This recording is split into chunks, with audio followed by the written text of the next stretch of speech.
entombed for 3,000 years, wrath growing in me. I have lived an eternity, suspended in darkness. Release me.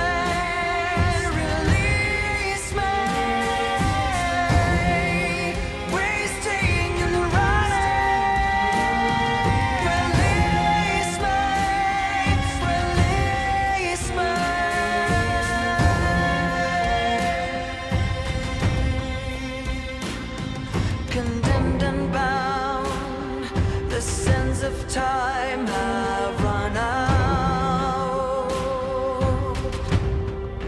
Curse fills the room, curiously open my tomb.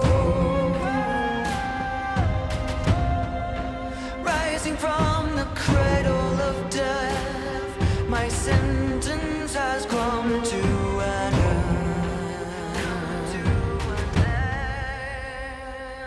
Release me, release me, wasting and running. Release me, release me.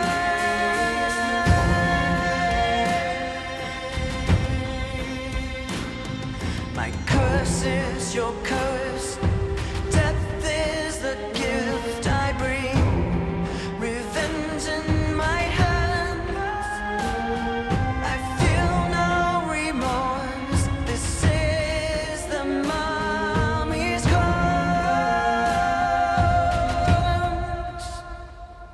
Release me, release me, wasting and running. Release me, release me.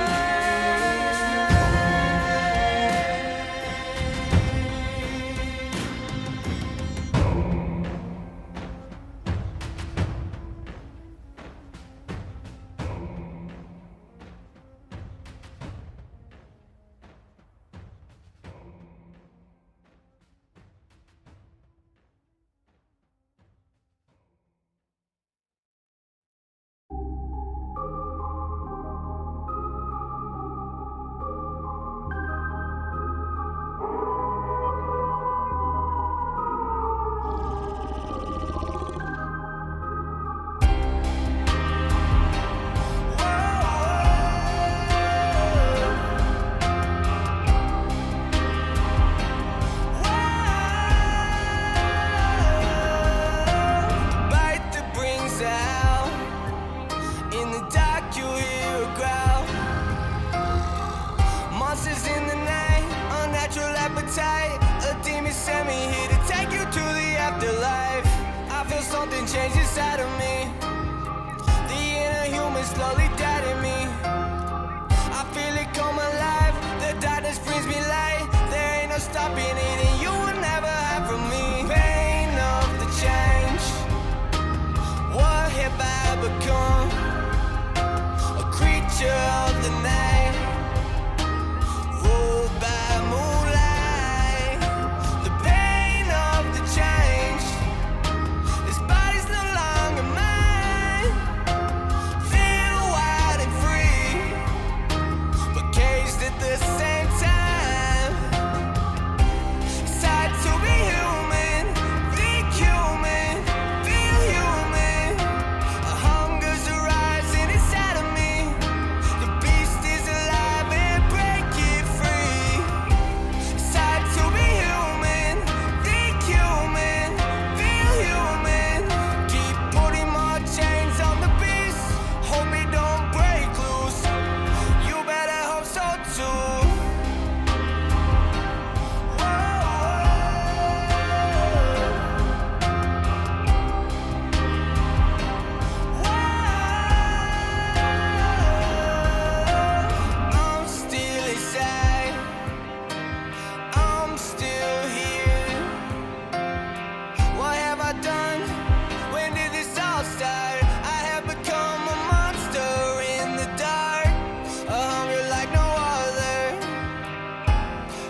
adventure always inside of me. The pain of the change. What have I become? A creature of the night, ruled by moonlight. The pain of the change. His body's no longer mine. Feel wild and free, but caged at the same time. It's hard to be human, think human, feel human. A hunger's arising inside of me. The beast is alive and break it free.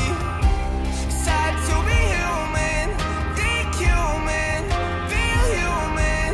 Keep putting more chains on the beast, hope it don't break loose. You better hope so too. Whoa, you better hope so too. Whoa, you better hope so too.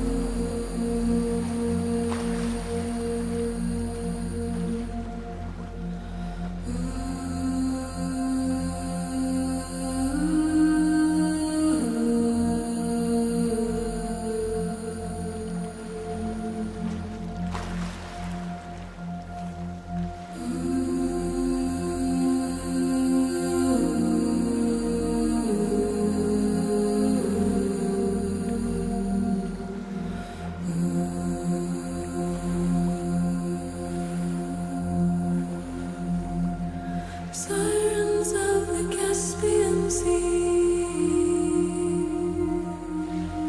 the depths of the ocean we gather in splendor, sunken ships and treasure, luring sailors with our songs, hypnotic hymns, promises of bliss, whirling and twirling, the warmth of the ocean, spinning with souls in motion. Take caution, my friend, this could be the end. A mermaid's tale, your mortal so frail, following ships in the night, catching glimpses, but can you trust your sight? In the water your blood will spill, hypnotized by our song of life, swirling and twirling, the warmth of the ocean, spinning with souls in motion. Take caution, my friend, this could be the end. A mermaid's tale, your mortal so frail.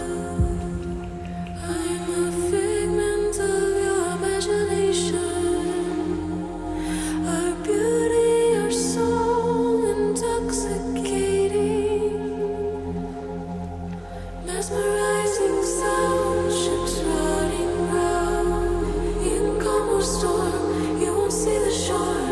Your final resting place, the ocean floor, swirling and twirling, the warmth of the ocean, spinning with souls in motion. Take caution, my friend, this could be the end. A mermaid's tale, your mortal so frail, swimming with the souls of men untold, watching their demise unfold. Never to grow old, their stories never told. The souls of the sea are now caressing me. Your final resting place, the ocean, the sea, the murder of man, no one will ever find them. Swirling and twirling, the warmth of the ocean, spinning with souls in motion. Take caution, my friend, this could be the end. A mermaid's tale, your mortal so frail.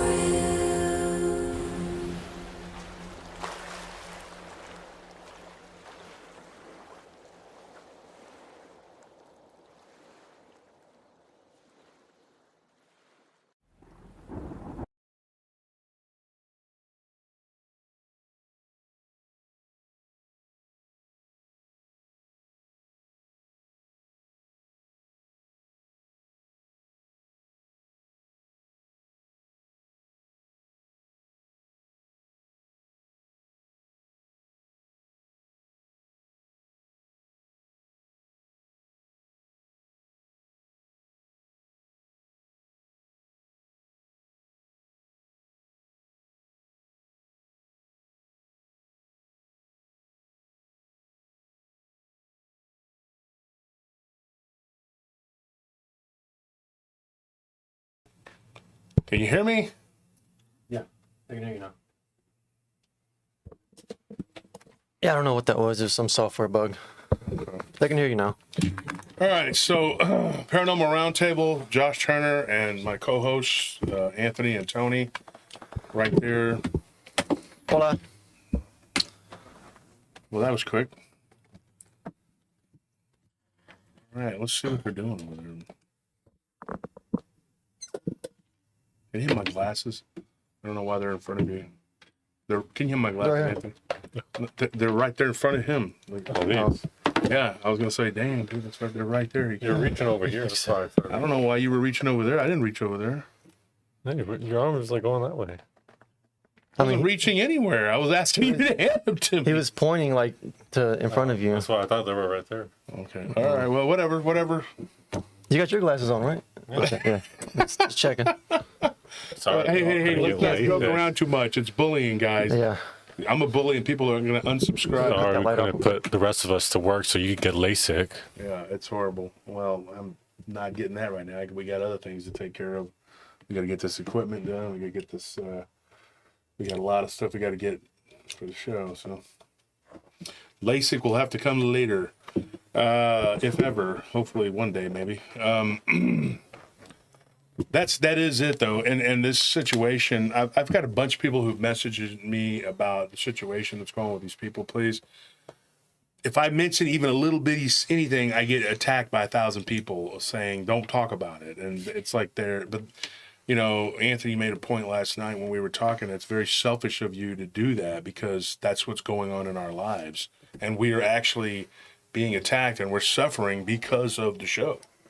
I mean, that's really what it is. And one of these people is using the whole religious angle to try to come at us. I'm gonna fix your mic real quick. Let me get situated. So what I have to do, you know, is get legal. I'm going to have to get legal. This person, every chance he gets, he actually reached out to my my mortgage broker. Like, who does that? Like, if you think that this is not affecting my personal life, That's meddling in it has become. lives. And now there's a vehicle out here in the parking lot. So just so you know, it looks like his truck. I don't know if it is, but it's definitely his. The same. He's been to our office before, so he knows where it's at. And so now we're there's sitting a up here truck. having to think about this, and I don't know if that's his truck, and I don't know the license plate number, but you know, The fact that we even have to Worry about deal it. with that is the issue. You know, he keeps making light of the fact that I'm afraid of him or something, like, you know, well, when you've gone around and told so many different people and not so many words that you're going to shoot me, yeah. disgruntled fans. I'm going to say this, I'm going to say it again. There will never come a time when the fans of the show run the show. I do this for the audience, yes, but I'm not going to let a handful of fundamentalists bully me, because that's what you're doing at this point. You're trying to bully me. And I know I saw last night certain people dipping out or whatever because we were talking about something that's uncomfortable to them that they don't want to hear. Once again, I'm not saying that those are my beliefs. I'm just saying that those are theories. So now we can't even postulate on a theory because these people get mad and then they leave and then they don't talk to us anymore. Then they run to other channels and say, what a cuckoo bananas, Cocoa Puffs, whatever we are. Well, I mean, we can, and we will continue to do so because we like to get into different ideas and stuff, and no amount of badgering or running off is gonna stop that. So if there's anything on this channel that we're talking about that you don't like, sorry, but you're just gonna have to deal with it or don't watch. We're gonna keep going. We're gonna keep moving forward. It's not gonna stop because of your feelings, whatever. What you want to be true. We're not little. This is not kindergarten. We're not little kids. We're grown adults. We're grown men and women. We talk about certain things. We don't talk about any inappropriate or negative or hateful things. We just talk about different ideas and different beliefs from around the world. So if you don't like it, you can go We somewhere talk about else. I'm scary sorry. stories. I mean, we've been pretty upfront since the very beginning of our show, how our show is going to be. And we've never compromised or changed. So, I mean, we're not going to do it now. I mean, everything we've had up to this point is thanks to the hard work we've already put in, by not listening to you guys and doing the way we thought was the best. So we're just not going to start now because you guys are throwing a temper tantrum. Yeah, and I got some messages last night after the show. Well, not some. There were two very nasty, snarky little messages telling me where to go and whatever.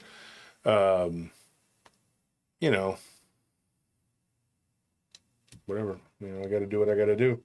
Sorry that you feel that way. I mean, I'm sorry that you don't want to moderate, or you don't want to be in the chat, or you don't want to be, whatever your situation may be. Do what you got to do. The one guy that's been causing all these problems used to be a moderator. I didn't make him a mod, and he was complaining that he had to do these 5-hour marathon shows or whatever. Nobody asked you to. I never once asked you to stick around for no 5 hours, dude. I don't ask anybody to do that. I think anyone that I've ever made a mod, I specifically asked them, hey, do you want to be a mod? Because I don't want someone I don't want to just make someone a mod who just wants to relax and watch the show. Because if you're a mod, you might feel like some kind of obligation to moderate the chat, and I don't want that to compromise you enjoying the show. If I want to make you a mod, then I will ask you, and if you say no, then that's that. I don't take offense to it. But yeah, we don't just make someone a mod and expect them to do all this stuff. That's ridiculous. Yeah, even if you are a mod, right now, everything you guys do is extra and we appreciate it, but we never expect a certain level of attentiveness or to take away from what you have to do for us. There's no sense you of guys are entitlement. helping us out, by doing this for us. It's not like something where it's a requirement for you guys to do anything. Yeah, I say this. I feel like these people are trying to push me. Like one of them has never been a stable individual, and she played both sides during that whole war with the people up there, in kind of Oklahoma. And we would see her in their chat and chatting it up, and then saying things in our chat, and I just, I didn't block her. Somebody blocked her finally from here, and she's never been a stable individual, but she's firmly in that camp. And from what I've seen, it's basically like the three guys, and then the rest are all females. It's like a pack of females, and they're all fundamentalists. And I'm not attacking you for being fundamentalist. You're attacking me, and because I'm not. And you want the show to be a certain way. So what they've done is they made some deal saying, let's all pray that Josh Turner goes back to the way he was. That's what one of them did. She's not, like I said, not a very stable individual. There is no going back once you wake up to the reality of the truth. And I'm going to keep going forward. And when you find the truth, you have to tell people what it is. My quest, and I've said this before, has the ultimate goal in my life, the most important goal in my existence is to worship the one true God, the God that Jesus talks about. Okay? And I'm sorry, but that doesn't always jive with what y'all believe. And what you believe, you're talking about me, I'm feeling a way about you because you're not worshiping the one true God. I've said that before. And religion, politics, race, those are things you never talk about. Well, religion, because this isn't about religion, this is spirituality. It has to be talked about because there's an important component there when it comes to cryptids and ghosts and alien abduction, which are my three wheelhouses that I'm into.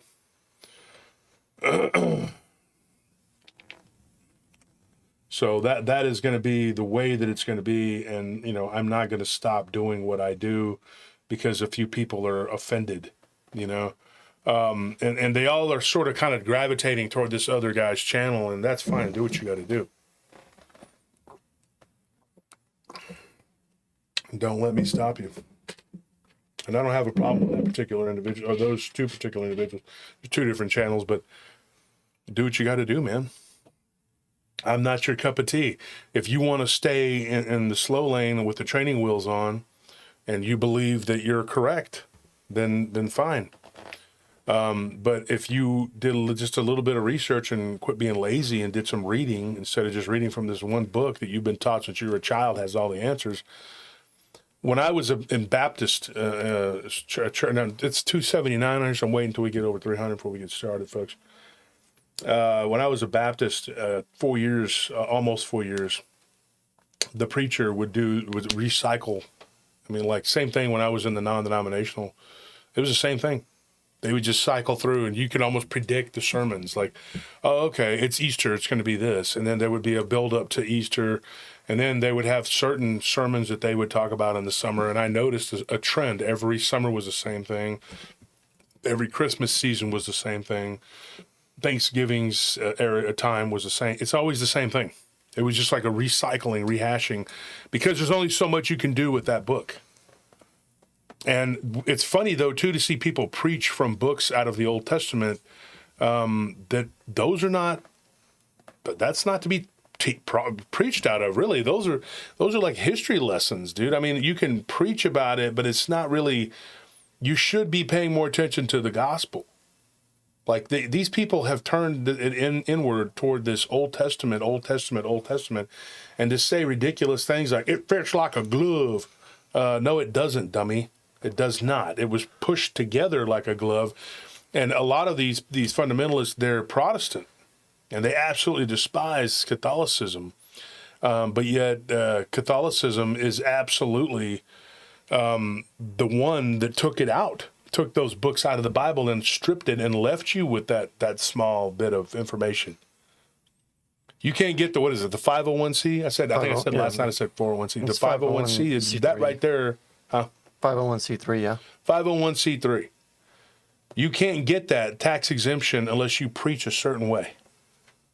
So like I've said before, if you think that the people that are in charge that run us are evil, right, which a lot of people do, do you think that if you have their blessing to preach a certain way, do you think that's good?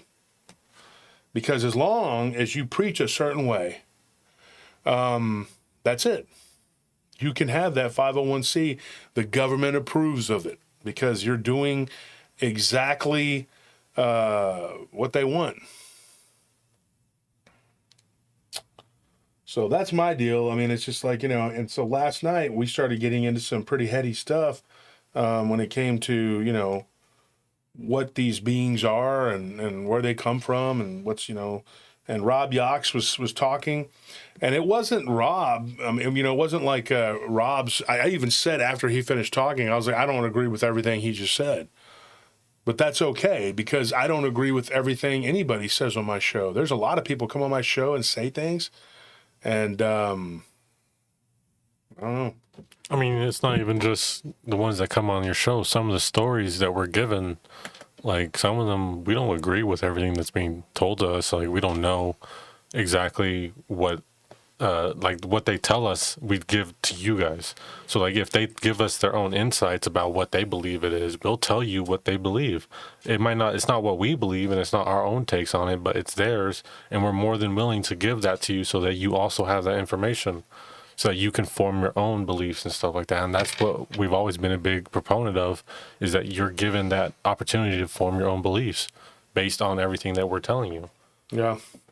So Saturdays has become a big controversy. So I had someone reach out to me and messaged me and says, hey, you know, and he's a friend. I mean, I've known him for a while. And he says, maybe, you know, it's too soon to be talking about these, whatever. And I said, so I'm supposed to wait around? What if I get cancer? Which I wouldn't be surprised with the way the people that hate the bad energy that's coming at me. Wouldn't surprise me at all. Something happens. Don't be shocked if something happens. These people, it's a never-ending Ferris wheel of hate. But what's going to happen is you're going to be left behind, because we're going to move on to bigger and better things, and there's a huge audience that's waiting to hear these things. So maybe this community is just kind of like the certain niche that I originally attracted is just kind of like not really where I belong. It's just not where I belong. I've outgrown it. There's people who've said that to me too. They've reached out to me and said, really, you've outgrown that. You know, it's time to move on, you know, and they could be right. It could be the case. It's just time to move on. I'm not with them. I'm not. And they're going to be stuck, you know, believing in what they believe in. But all I can say to you is, if you're doing that and you stay in a certain way, and you're going to be attacking me and attacking people who don't believe in you,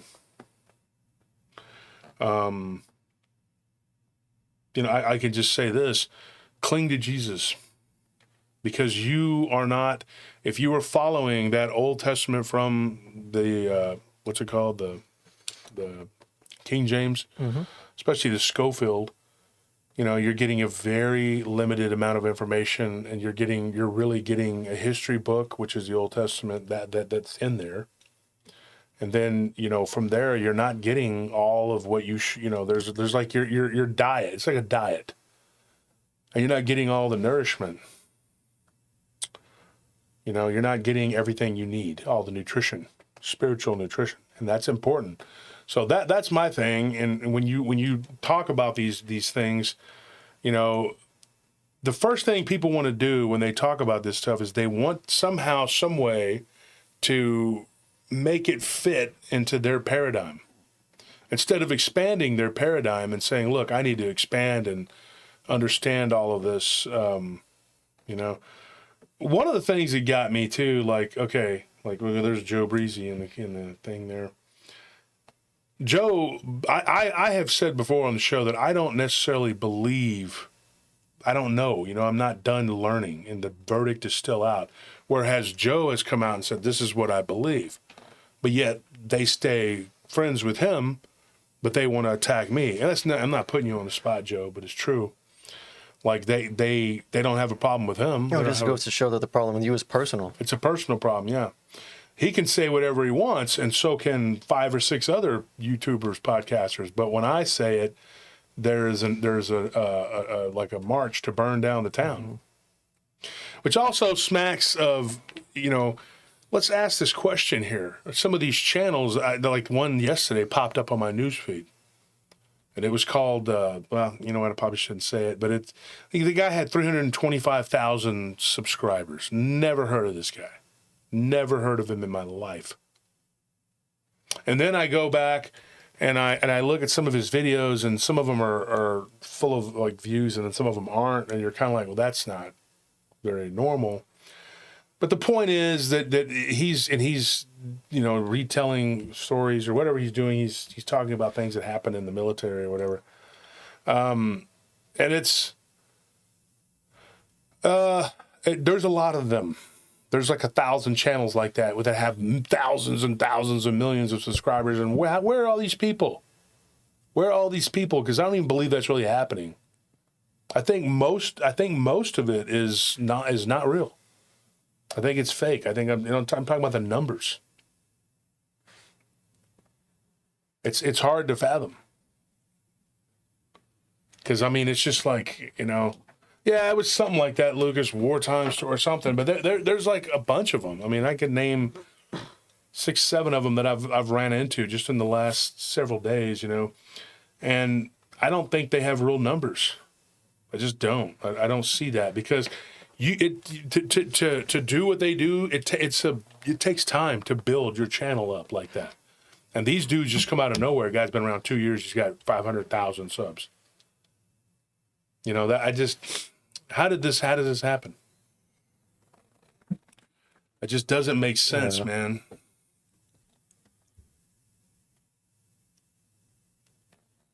Quantum potential, yeah. I'm apprehensive on bringing people who, I don't know. I listened to some of these guys that preach it. They preach this stuff it's like they want to be a preacher, but for the paranormal. That's not my goal, man. I want to bring the stories to people, the encounters, and I want to bring the reality of the nature of our reality to people. And people just aren't ready. At this audience, the ones you hear right now, maybe, yeah. But there's a bunch of people who just aren't. And they're going to have to be left behind. And I'd rather them just shake them off now so we don't have to go through this anymore. I mean, I think everybody can agree that when you're on when you're trying to grow and evolve as a person, and there's it's like a path that you're on that is a positive path, you can't be afraid to outgrow certain relationships. I mean, you can't take everyone with you because everyone's just not going to be on board. So you have to accept the fact that certain relationships are just going to fall by the wayside, and you have to keep moving forward. As long as you have the love of Christ in your heart, and it's true, and you know that's what's leading you and moving you, then you really ultimately don't need anyone or anything else. Just keep going, and you'll be fine. And that's what Wolf is doing, and we're taking the same journey with them. All of you are welcome to come along. We hope that you do, but if you don't want to, then you don't want to, and we're not going to beg you to come with us because we really don't need it. Yeah. You just outgrow relationships sometimes. That's just life. And with this one in particular individual, making posts about me every day on his Facebook, every day. We just keep giving it over to the Lord, and it's just strengthening the case. I mean, because at this point, it's gone beyond this isn't about cease and desist anymore because that's not working. It's just going to be, and he doesn't believe that we're going to do anything. I promise you, we are. We absolutely are. You're going to stop one way or the other. It's going to happen. We have to, legally. It's not going to do it, man. I'm not going to let this.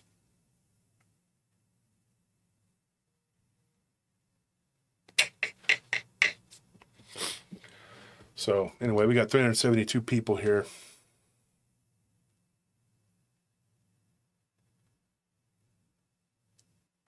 Mm-hmm.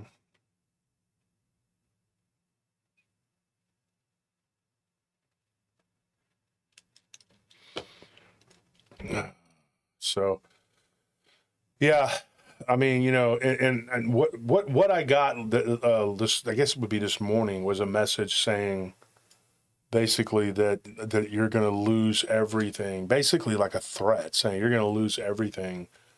You're losing me and certain members of your audience. Basically like saying that's it. That nobody wants to hear that stuff on Saturday, and basically just telling me, like this person, she laid it out there that she's angry, and kind of defeats the purpose too when you show me screenshots of what you've been listening to people saying. It's like, do you think I trust you now when you just showed me all the nasty things people are comfortable telling you about me?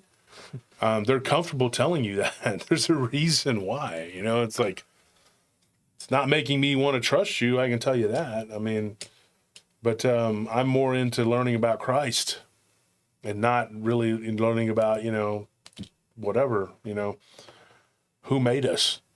Because that really doesn't matter. If we cloned someone and made them, which people are doing, and there is a massive cloning program going on in this country that most of these people are too stupid to realize is happening. And,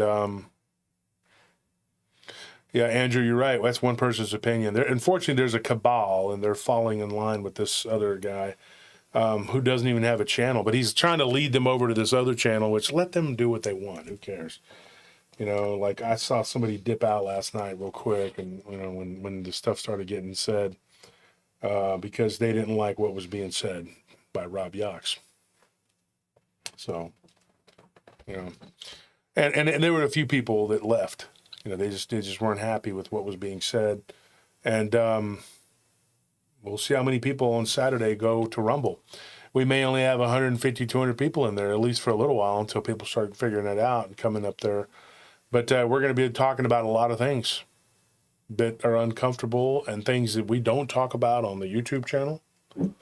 So, but we got to do what we got to do for us. And I'm not going to be worshiping the wrong God. I can tell you that. Or hide from the truth. Yeah, hiding from the truth. These people don't realize that when you pray to God, you want to be praying to the one Most High. If you go back to last night's show, and if you weren't there, I strongly suggest you go. And I read several passages from the Bible, Old and New, talking about what Jesus says about God and who God is. So,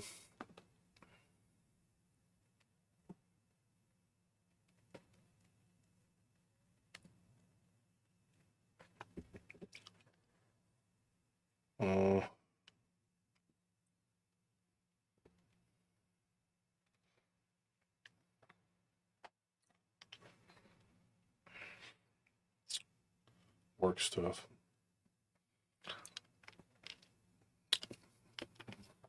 But some of these fundamentalists have made their way over to Oklahoma to go be with the Roach Man, the biggest fraud out there. Him and old Dirty Pool.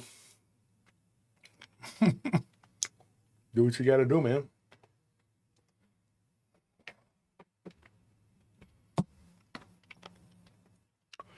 Some of these people too, I've learned, the ones that have left, over the last few months have been troublemakers.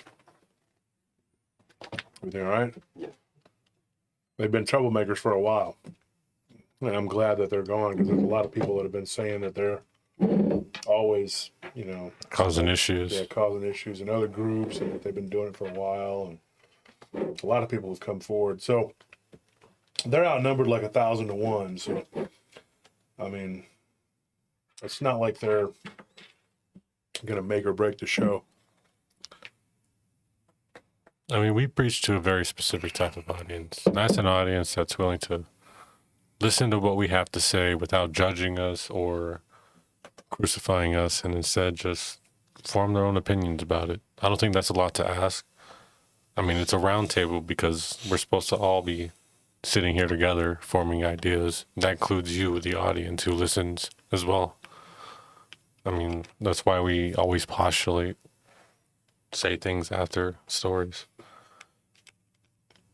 Another thing, people keep asking me about a certain chat that I'm no longer going into, whatever. We were told to stay out of the chats where this particular individual is. Him and his people are all over that chat, so I don't go in there.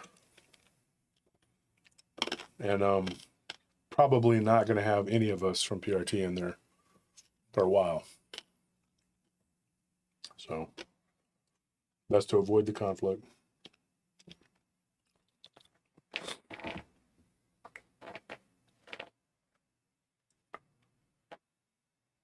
I'm happy with the direction the show's going.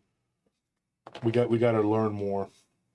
Well, that's what, these people will never seem to understand, is no matter what they try, we're always going forward. We're always moving on a path of, spiritual and mental enlightenment. So in order to do that, you can't ever be stuck in your ideals like these people are.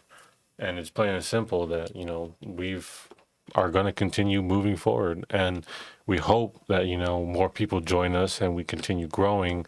But if you're the audience that we have, you're the audience that we have. I mean, it's not going to change our views because I think this show has become a platform for us to grow as people as well. And, and that's what we get from it. And that's not going to stop from you being annoyed or whatever. And it's kind of sad, really.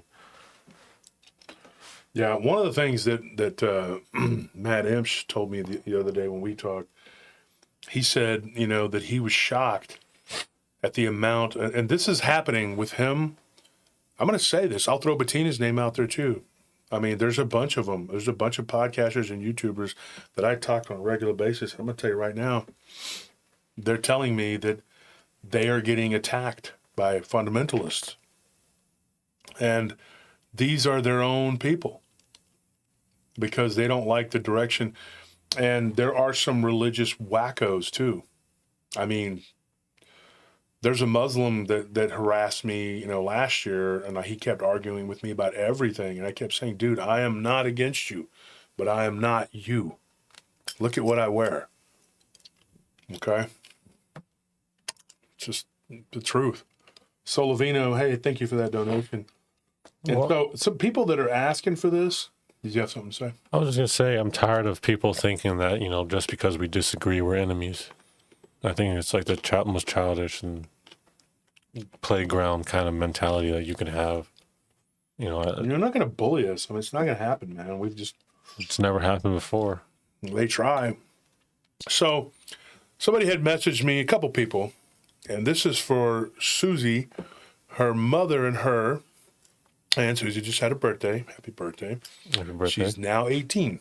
But you and your mother had messaged me asking about what this is and how this works.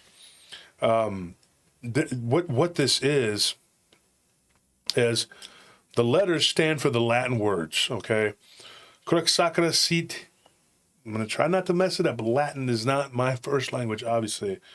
Mihi lux non draco sit mihi dux, which means, may the Holy Cross be my guide, or be my light. Let not the devil be my guide. Okay? And this is very important. And then on the back, there's a prayer. And that's on the outer edge of the metal right there. You can see it. And it says, what it stands for is, never suggest vain things to me. What you offer me is evil. Drink your own poison. And it's basically saying to the devil. And it's really weird lettering. But it says, that stands for Latin, Vad retro Satana. Be gone, Satan. Right, that's how it begins. And it says, never suggest vain things to me. What you offer me is evil. Drink your own poison. I feel like I'm on the right path, and I have been for a while. And I tell my detractors this: if you believe that you know more than me, that you are a genius, you're a Bible scholar, you're a scientist, you're something, but you're all those rolled into one, and you've read over 5,000 books.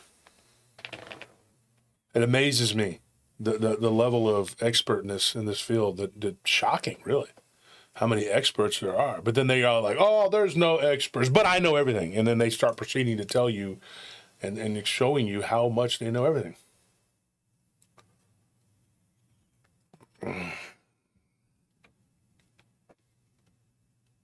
But that just, that's a shame.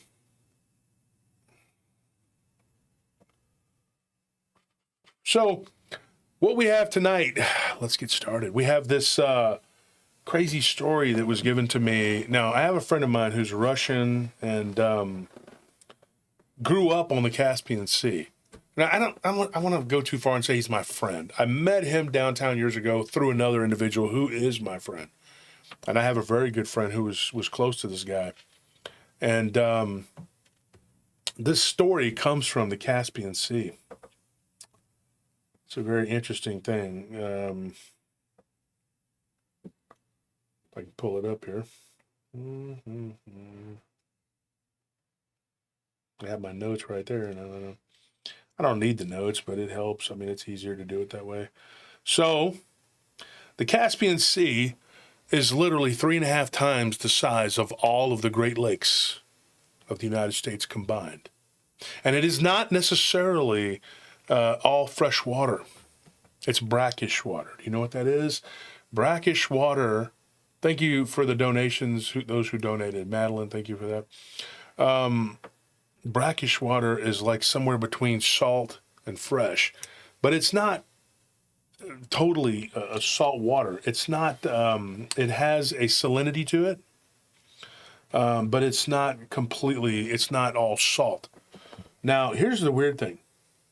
It's bordered by Turkmenistan, Azerbaijan, Turkey, Russia, and Kazakhstan.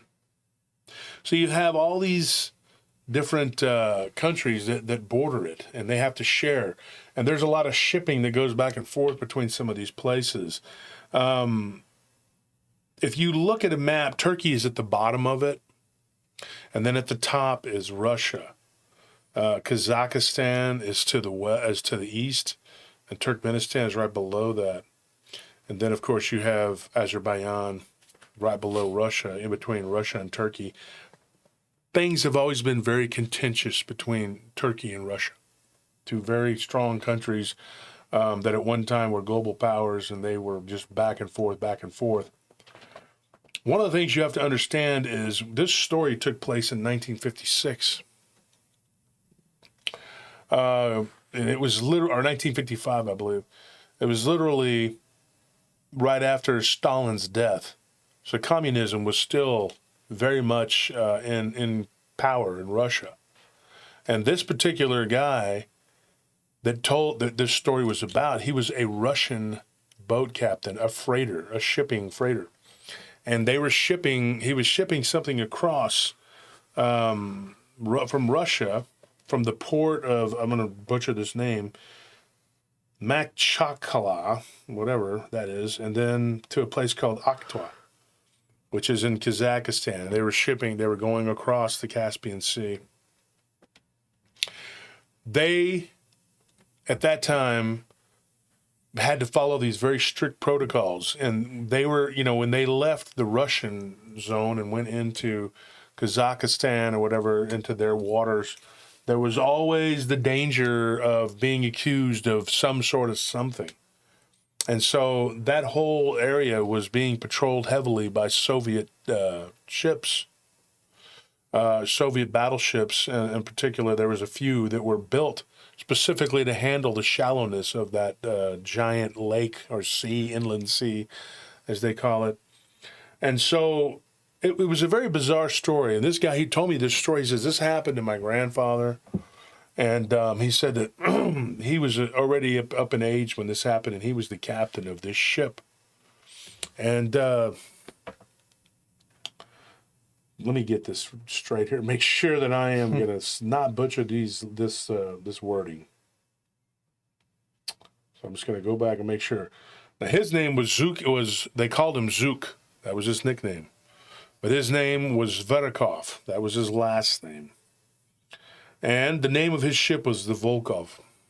Volkov in Russian is wolf.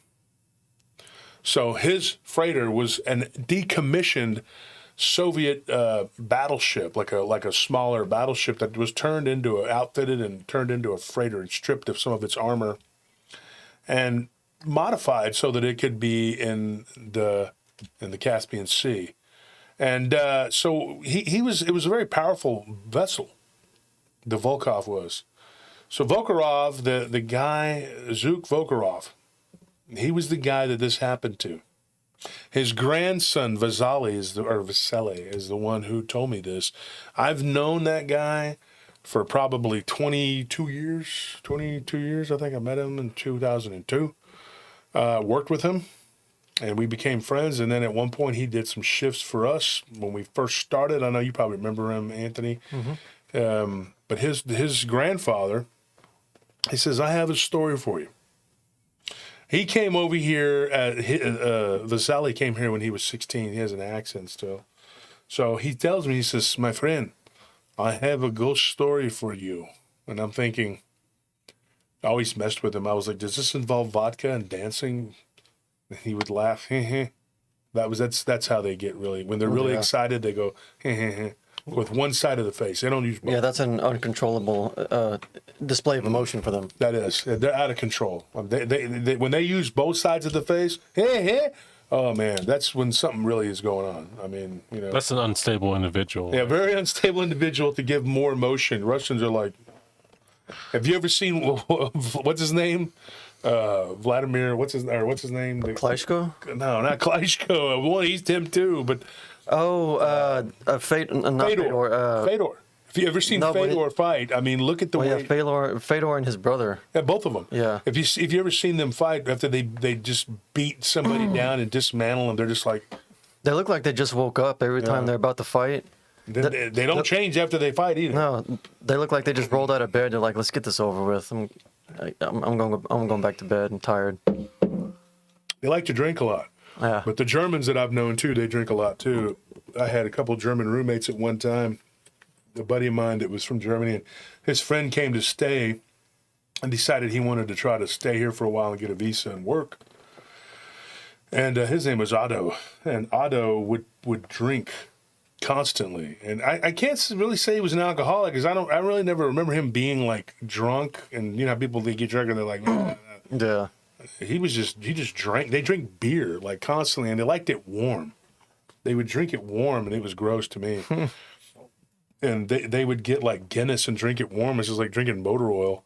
And one time, I remember even seeing him pour it into his cereal and pouring it into his coffee and mixing it together. Yeah, it was weird.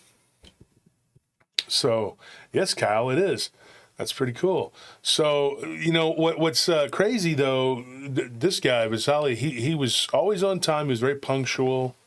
You know, he grew up part of his life in communism. And right after the wall fell, whatever, then he came, you know. So he worked for us, bless you.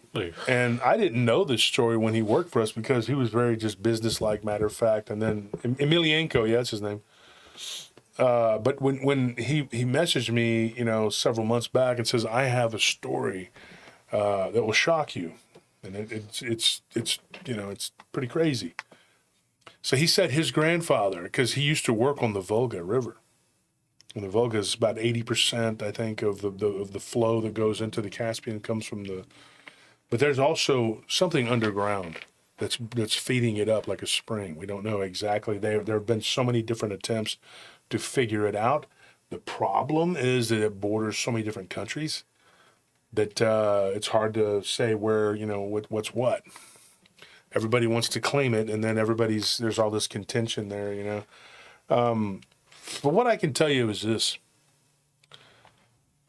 He said when his grandfather was the captain of this ship, Volkov, he said that in 1955, they were going across the Caspian headed to Kazakhstan. Now, Kazakhstan was behind the Iron Curtain at that time. It was pretty much a satellite of the Soviet Union, unofficially. Because a lot of those countries around Turkey, they were being used, you know, Turkey was being used by NATO to set up bases and things like that. And they were trying to make them be a part of it and all this. There was all this intrigue going on. And so Russians were on high alert. And they didn't trust the Kazakhstan people, but the Kazakhstan people didn't trust them either, even though they were pretty much getting everything from Russia at that time. Because it was kind of like their neighbor. Just like Mongolia, just like all the other countries that bordered Russia, every one of them pretty much had to bend the knee. The only one that bordered Russia that didn't bend the knee was who? China? Oh, the Cossacks. Us. Oh. United States. Because Alaska, at the closest point of Russia, I think we're only like 3 miles from each other. There's like an island there. Oh, I didn't think of that. Yeah. Bering Strait. So we were the only ones that Russia hadn't basically imposed their will upon.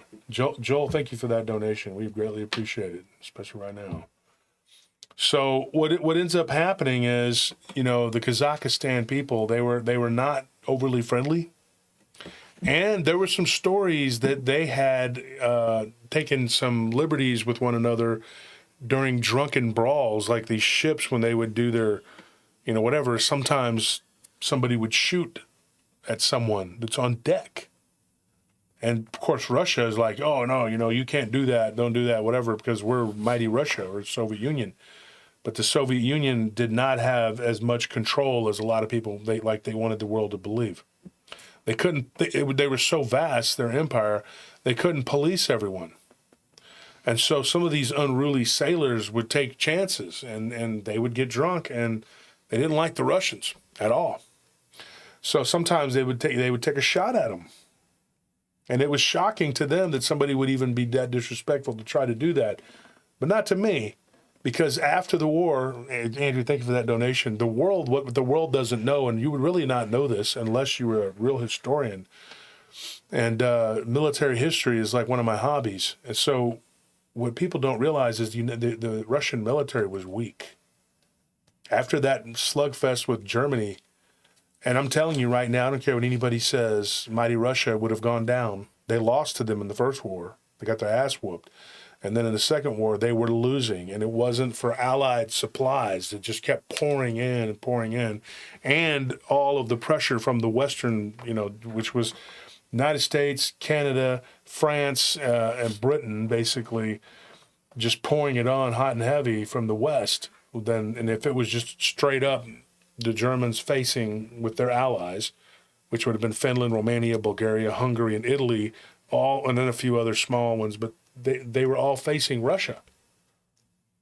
3 million soldiers went into Operation Barbarossa, or 2-point-something million, whatever. But, that was the biggest, to this day, the largest land invasion in history that we know of. And so Russia would have lost. And they were depleted. Now, they did manage to reach Berlin before the Allies. But that was only because the Allies had literally been bogged down in the West by a force that had not been hammered by 3 Russian winters. So the Germans began to fall back, and their allies, the Romanians, Hungarians, Bulgarians, the Croatians, the Finns, they all kind of began to fold. And the Russians had the advantage in the cold. And so that was a big part of it. And so they rolled back eventually. And so the idea was to keep fighting, stop, fight, keep going until they got back into German territory where they were going to make a final stand. And supposedly by that point, they would have had the Allies under control. Britain nearly lost too. And I have a lot of friends that are Brits, but they'll want to argue that all day long that they weren't going to lose. Yes, you were.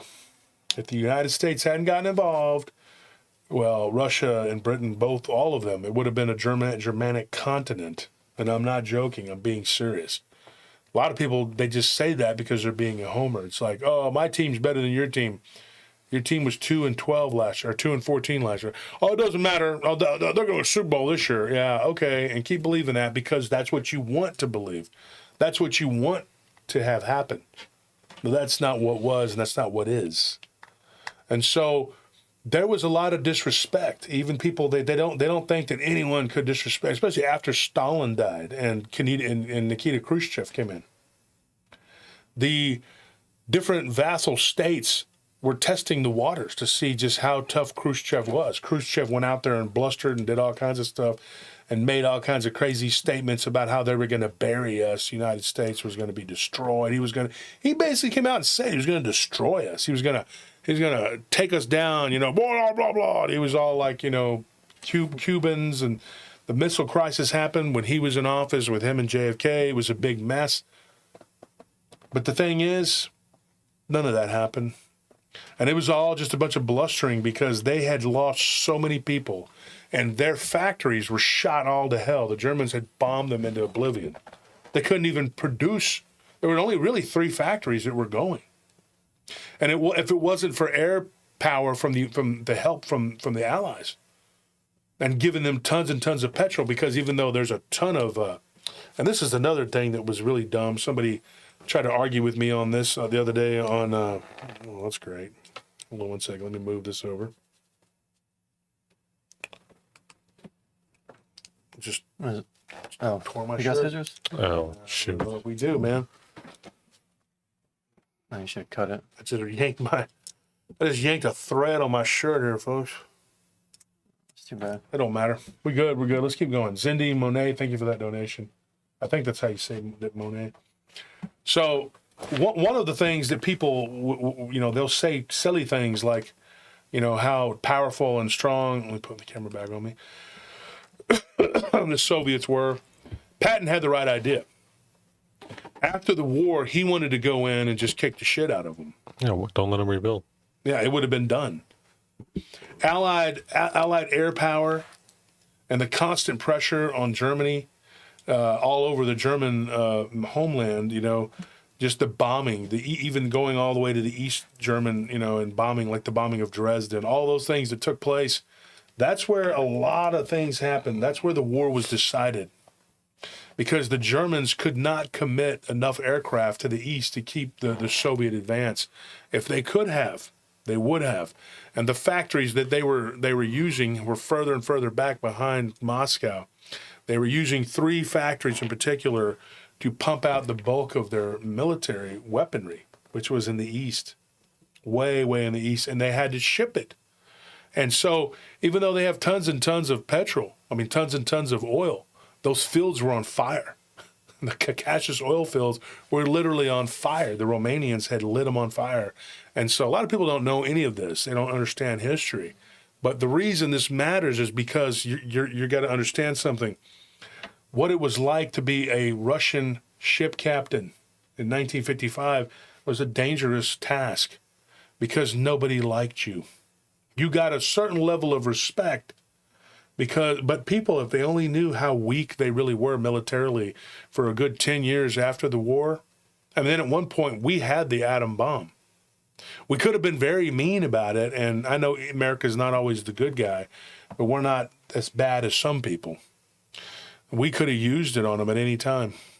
They didn't have the bomb. We did. We had the German scientists, thanks to Operation Paperclip. Everybody's always like, oh, they brought German scientists over here, blah, blah, blah, blah, blah. Yeah, and they built the bomb, which protected us from our enemies.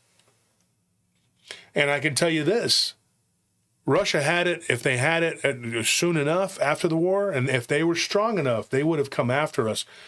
The main reason we know that Russia was not powerful after World War II for like I said, those good 10 years, like I don't care what anybody says. There's a bunch of people out there that say stupid, crazy things and they lie. They just that's what they want it to be. This is not about that. This is about the truth. If they wanted to bomb us, they would have. If they could have bombed us, they would have. If they thought for 1 second that they could have overran Europe and knocked out everybody, they would have done it. They wouldn't have just stopped in Berlin and been happy to dance around and drink vodka and do all the killing and the other horrible things they were doing to the women. I'm not going to mention. I think they would have pulled what China did with Mao Zedong, where they just went and hide up in the mountains and then clean up the afters or the leftovers.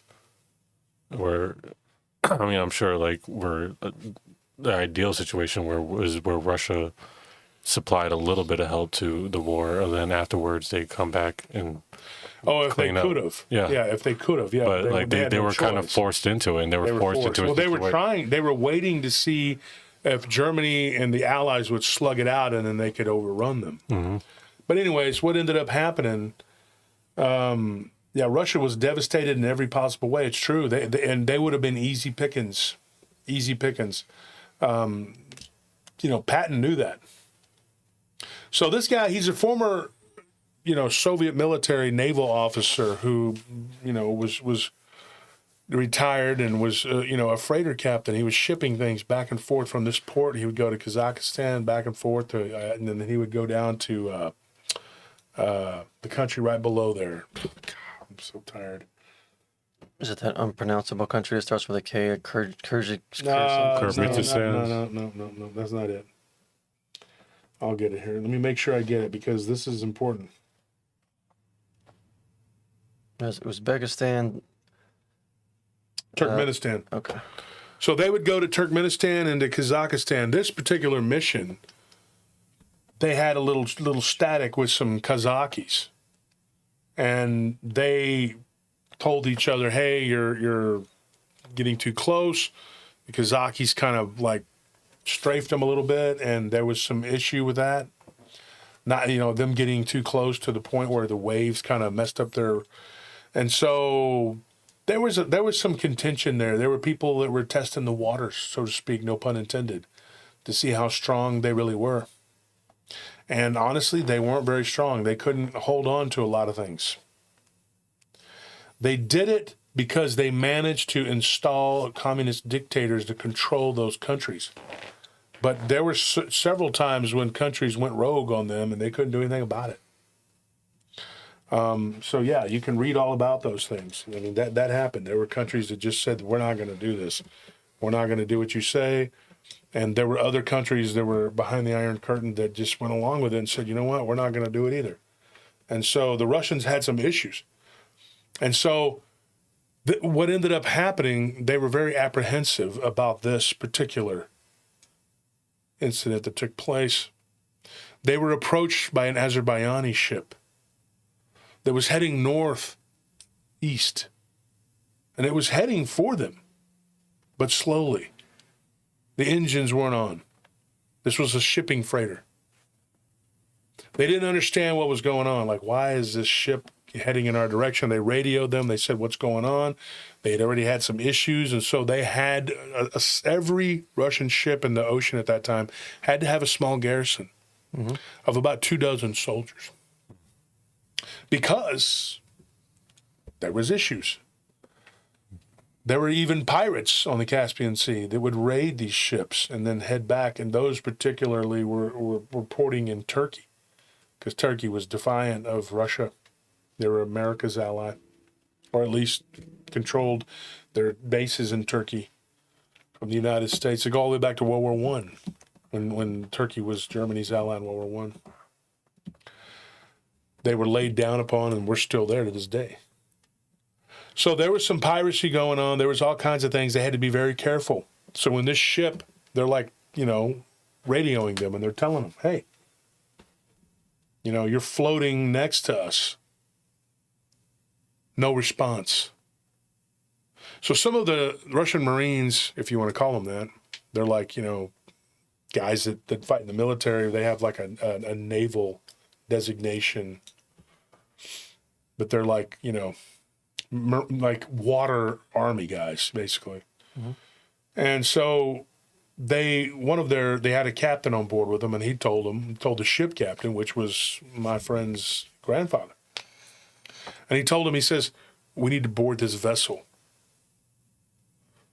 It was reported that ship had gone missing, and the Azerbaijanis had said that ship was missing. We don't know where it's at. So if anybody could bring it in, whatever. So they decided to move alongside of it. They were making good time. They were a day ahead of schedule, so they decided to go and board it. They pulled it along next to them. It was a smaller shipping freighter. He said that we had about 60 people on our ship. It was a big, giant freighter. It was big. A lot of workers.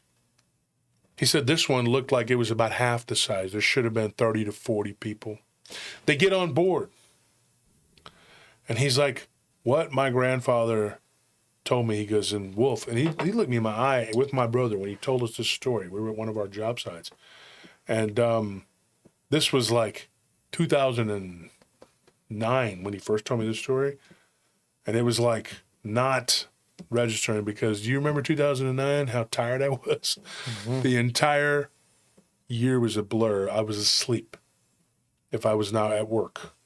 And I would go from one site to another site and take a nap, sleep, and then I would go to another site. And it was just building the business, and that's what you got to do. I think you went to sleep at our house a couple times, right? Yeah, I did. I was always out.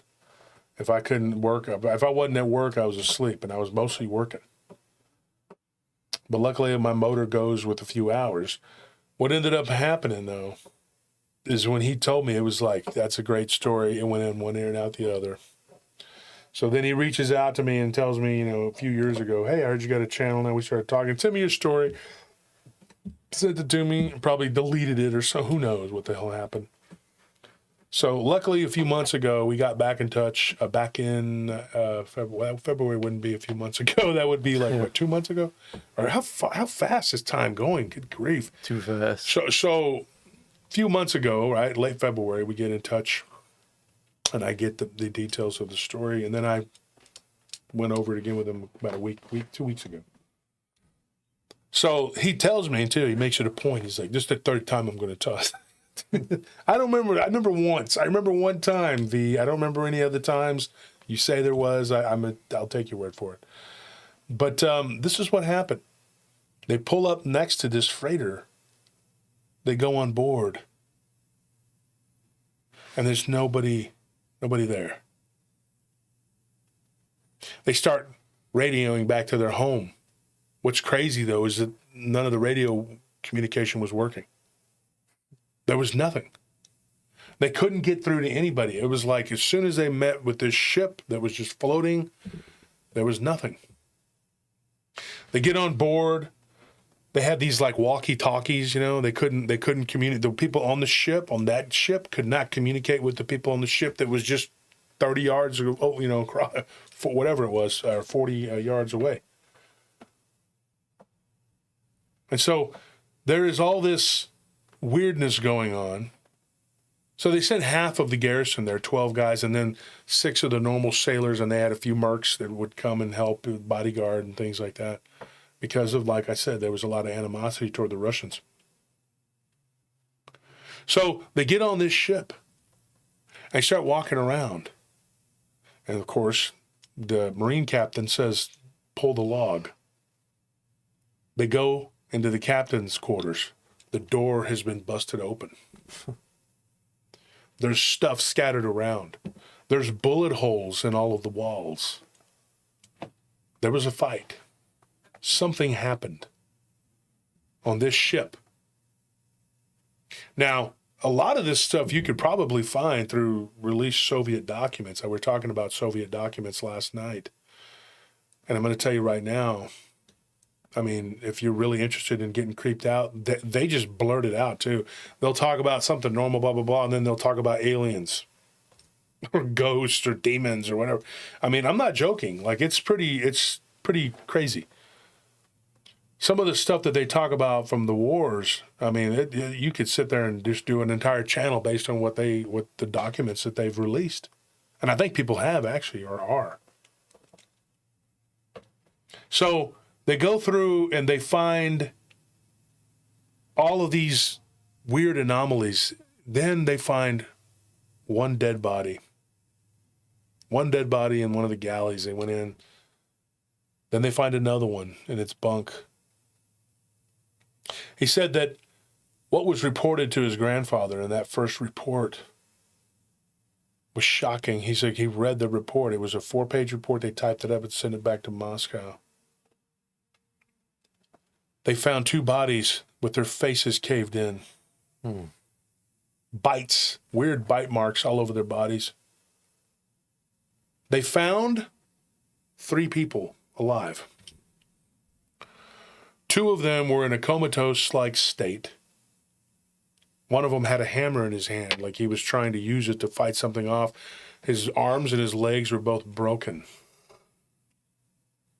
Josh, I'm glad you did. I'm glad that you survived the tornado or whatever. So what's crazy, though, is that these 3 guys, only one of them could speak. The first time that they were on the ship, they didn't find the guy that was coherent, that could speak or whatever. They didn't find him. The second time they went through, they put some soldiers onto that ship and they were going to just tow it. And they said they put some people behind there, behind them or whatever, to steer it and do whatever. He said that there was about 12 guys that were on the ship, a ghost, what do you call it, a skeleton crew. And then something weird happened. They see this flashing going on. And it's SOS. So they stop. They go back. They board the ship. This is the second day. And the reports were weird from the first day already. There was something else there. There was like this weird mossy slime that they found in different spots on the ship. And it was very bizarre. When they went back to the ship, they found a guy who had been hiding. There are like these wooden boxes that they had on these ships, these Azerbaijani ships, where they kept like life preservers and all this stuff. Guy was hiding in there. When he came out, he was babbling. And some of the Azerbaijanis, especially the ones that were, naval guys, ship guys, they spoke some Russian. And luckily for them, this guy did. I mean, it's basically their neighbor.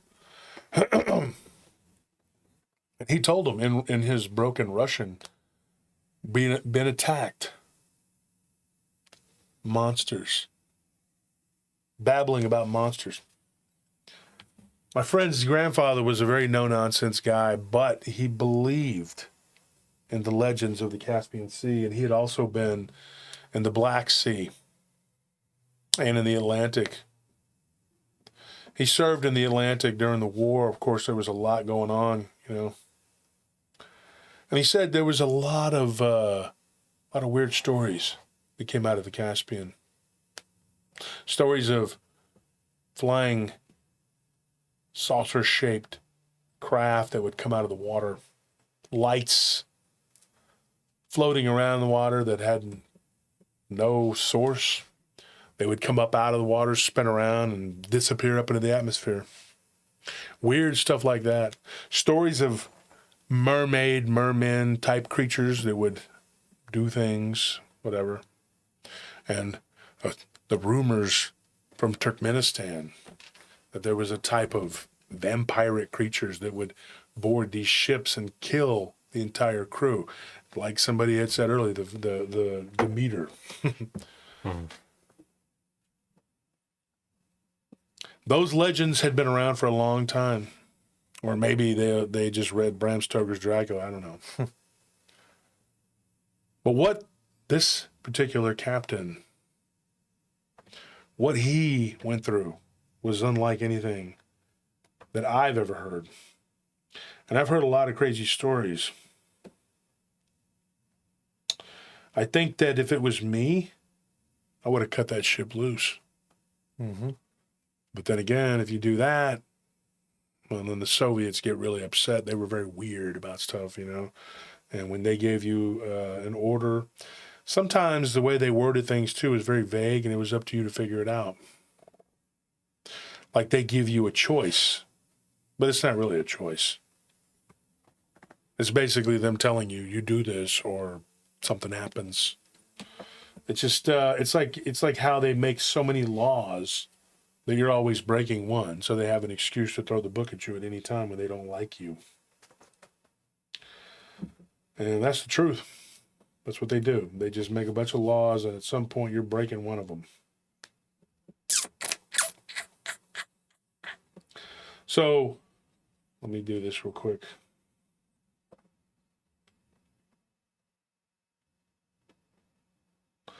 So, Verikov, he had a choice. Zook, as they called him. His name was Zukov Verikov. It's really like two last names. In English, somebody that has two last names. And so, Zook, he decided that he wasn't comfortable with this, and so he radioed. Finally, they got to where they could radio. And they had an outpost right there at the mouth of the Volga. And that's where he was radioing to. And he said, look, there's something not right here.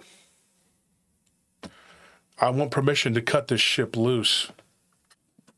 We found a guy who's the only survivor of what appears to be some kind of massacre. The only thing is, there were no bodies. The ship's log said there were 42 people on board. We found 6. 3 were alive. 2 were like in a coma. 1 babbling like an idiot. And 3 dead people. but bullet holes all over the place. And when asked, was pushed to this guy that they were asking him, this Azerbaijani, they said, hey, what happened? Tell us what happened. So they got a guy that could translate. The Russians got in touch with the Azerbaijan people, and they got a guy on the radio, and they translated. And what this guy began to say, and then the Russian was speaking back, back to them, so that there was no more language barrier there. And this guy's broken Russian wouldn't get in the way. The story began to speed up at that point. They saw a big green glowing ball in the water. It came up to the surface and it was bubbling. The water was bubbling. And they noticed these 3 giant, what looked like sharks, swimming around in a circle, sideways around this ball. But these sharks didn't look normal. They looked weird. They almost looked like they had arms and legs sticking out of their bodies. This is what they told him. And this guy, he was like one of the chief petty officers on the ship. He wasn't just some grunt. He said that we witnessed this. It was weird, these weird-looking creatures. They looked kind of like sharks, but they weren't. And then the next thing you know, this green ball just explodes into like 1,000 little shards. And then something comes on board. First on the starboard bow, and then on the other side. And then from the front to back, it was crawling with these beings that didn't look like what was down in the water. It wasn't the shark beings that he described. They were some kind of like in between man and, imagine Merman from He-Man type creature. That's how they were described. And these creatures, they set about grabbing the sailors and jumping back into the water. But they didn't go down without a fight. They had soldiers on their ship too, and they began to fire at these creatures, and in fact, wounding and even killing some of them, knocking them over the ship. Some of them shot so many bullets that they began to fight with the butts of their guns. And these creatures bit them on their necks and hamstrung them, threw them overboard, jumping into the water, grabbing them and taking them down. This happened in the middle of the night. And in fact, according to the ship's log, by that time zone, it was 3:37 a.m. when this happened. And so,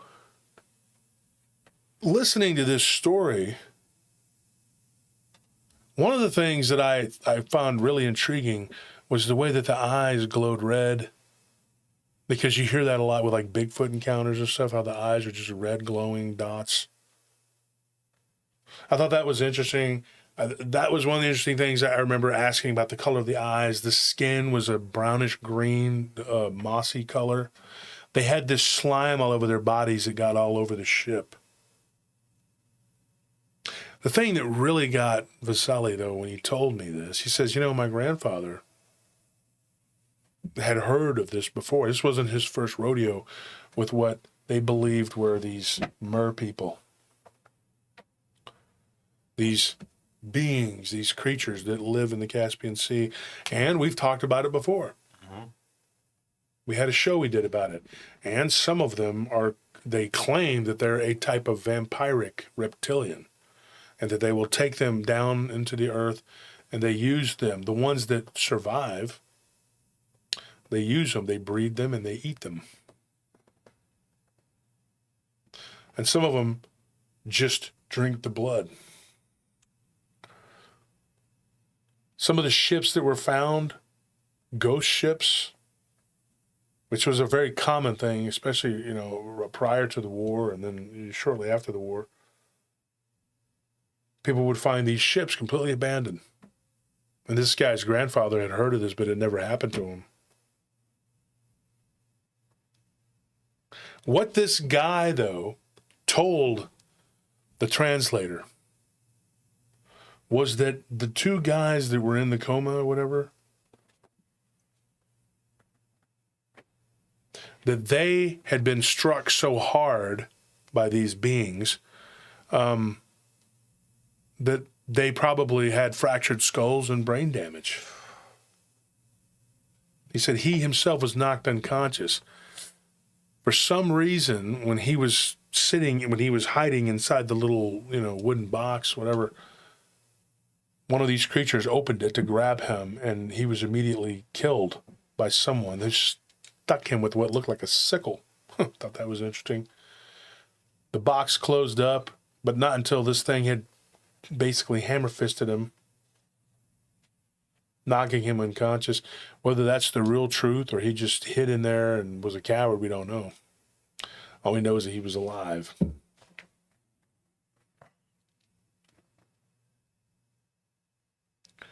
Head trip, that's because subscriber mode is on. Y'all want to take over for just a second? I'll be right back. Yeah, actually, there was one thing that I noticed in the chat that I wanted to point out. William Bedard, Wolf's not mad at you for anything. Those comments were kind of antagonistic and inflammatory. I'm not real sure what you're getting at, but Wolf was in the middle of a story, so to make comments like that and imply that Wolf is purposely ignoring you for some undisclosed reason, it's really not appropriate. If you're still here, if you could just refrain from doing that. I really don't know what the point of that was. I mean, he's in the middle of telling a story that I'm listening to. I haven't heard it. Tony here hasn't heard it. The audience hasn't heard it. We're all on the same page, like kind of on the edge of our seats, eager to hear what happens next. Like I have some questions. I have some questions ready. He has some thoughts. A lot of people in the chat. Yeah, in the chat have asked a bunch of questions, but Wolf has not stopped telling the story to answer those questions. Does that mean he's ignoring him because he's mad at them? No, he's in the middle of a story. Please let him just get in the zone and flow, and your questions will be answered. And if you pay attention, what he's been doing for the most part at the end of the show is he's been waiting to the end, and then going back and thanking everybody who donated, everybody who gave a super chat, name them by name, so that he doesn't have to stop in the middle of a story and do it. So nobody's mad at you. Who's this? Please stop implying that he is. Who? Oh, William Bernard. William Bedard. Why would I be mad at William? He thought you were. I mean, I guess he left a couple of super chats saying, "Why doesn't Wolf respond to my chats? Is he mad at me?" And then he left another one like a minute later saying, "I guess he's mad. I'll save my money, whatever." I mean, I'm not mad at anybody. Except for the people that have been harassed. I just don't know where this is coming I from. don't think he's harassing us, is he? I mean, No. Well, let's get back to it. Sorry, folks. William, I have no idea why you'd be mad. I'm sorry. I'm trying to acknowledge, you, or, whatever. I just got to do the story. I appreciate the donations. Believe me, right now we could use them, but we don't ask for them. But they're greatly appreciated. So, I guess he bailed. There you are. It's not the first time. Wow, but thanks for calling me out. I'm sorry, William, if I missed you or anybody else that I've missed or whatever when I'm in the zone and I'm trying to tell a story. We have two different systems. And I don't know if you know that, guys, or William, whoever. But we use StreamYard. And what's this one called? Backyard? Streamlabs. Joking. Yeah. Streamlabs and StreamYard. And on StreamYard, we can go back and we can tell everybody whatever, And so, also, folks, Patreon is a good way to help support the show. Please subscribe, like, and subscribe. Join the Patreon because it pays off. You get like a cool swag bag. If you need a swag bag, get in touch with us. Message us through the Patreon, please. If you're a winner, the best way to get in touch with me would be through email, or you can do it through Messenger on Facebook Messenger. And send your stories to joshturner@prtpodcast.com. And that's how you get in touch with me. My back is really hurting.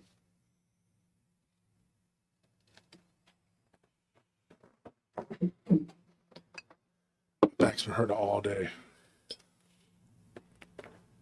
Yeah, I've been dealing with that for like a week. Yeah, way to go, Yeah, Anthony. I don't know what's going on. I could barely. But let's get out of leave bed. William alone. Don't mess with William. Yeah. He's been a listener for a long time. He's not a bad dude, you know. So thank you for being here, guys. And Being we here. weren't either calling him out either. I think we were just trying to. I think he was, because it was just We wanted to was- make sure he knew yeah. that. Yeah. And I do appreciate that, William. We all do. Thank you so much. Here's the thing. Did y'all unblock the people that were accidentally blocked that I gave you the message about? Yeah. Okay. Because one of them said they still can't get in. I don't know why.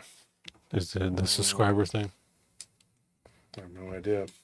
I can go back and double check, make sure it went through. Okay, so let's get back to it. So what ended up happening was Verikov had this situation where he had to, decide if he was going to defy orders and cut the ship loose. It was carrying a lot of stuff. It was a shipping freighter. And then they went through where the shipping containers were, the soldiers that were on board with the skeleton crew. And there was a scream, and then there were these flashes. That was gunfire. But the radio communication from that ship to their ship was like not working correctly. It was intermittent. And they didn't understand this. They were like, why is this happening? Why is it not working? Why is it so intermittent? So they stopped, and once again, they had to board it. So then pretty much the entire garrison and half of the sailors went on board with weapons to figure out what the hell was going on. While they were on that ship, this is the third night that this happened, when they boarded the ship and all the gunfire.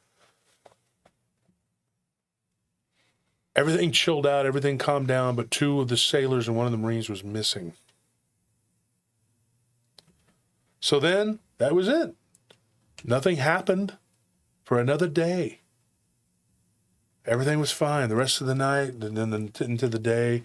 But then in the middle of the night on the fourth night, and pulling this thing was making them, like, their timing was way, way slower, having to tug this thing.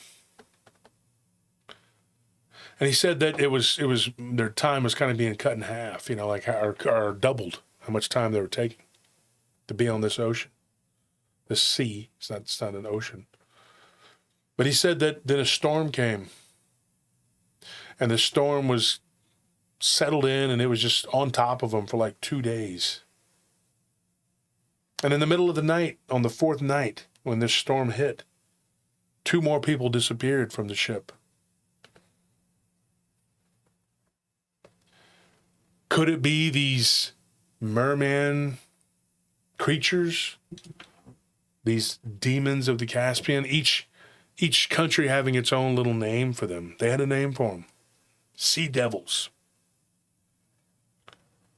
These evil reptilian beings that come from the inner earth up into the ocean, up into the sea. They come out and they attack people. They do all these crazy things, right? It's the work of fiction. But I can tell you this, Verikov didn't think it was. After day 5, and another 2 people go missing, they knew what they were up against. He's like, we know that there's something stalking us. We know that we got a description of it from the survivor. The survivor had basically gone into a what do you call that? Where they go catatonic. Mm-hmm. The survivor that could talk, he was catatonic, no longer speaking. The other 2 people were in a coma, at least they thought. Only weird thing about that is their eyes were open.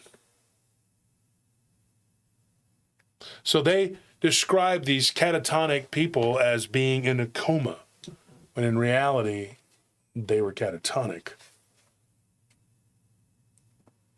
So now you had 3 living people who were catatonic. Weird thing is, one of them, when they went to go check on him in their little medical bay, the one person on board who was a physician, they had one guy that was not even really a physician. He was like, they gave him a certificate that said, you know the most about anatomy. Could have been a mortuarian for all we know. Rita, thank you for that donation. Thank you so much.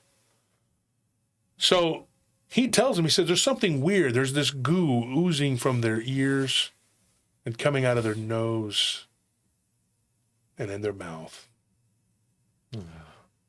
The 2 that were still alive were now starting to suffocate on this, and he was having to clean it out hourly. The 3rd one was still okay. He was breathing, but his breathing was getting more and more shallow. This was all going on, and in the meantime, everybody on that ship was getting picked off in 2s. To the point where they were down to only a handful of soldiers and sailors. And there were only 3 people that were even capable of going over there and steering that ship. And they were like, we're going to have to cut it loose. And so that's what they did. Some of the soldiers that came back onto their ship, they came back and they were like,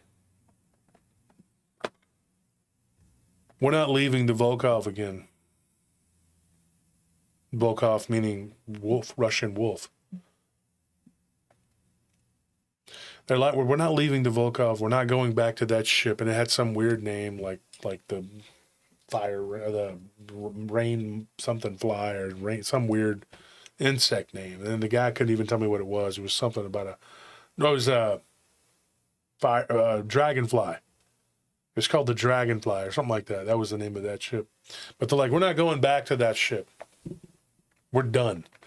2 of those guys told the captain point blank, he's like, we witnessed these 7-8 foot tall, which by their, they go by centimeters, but they would translate to about 8 foot tall fish people. One of them put a webbed hand, this is what was told to him, over one of the guys, inserting a thumb into the eye and just tearing, basically popping the top of the guy's head.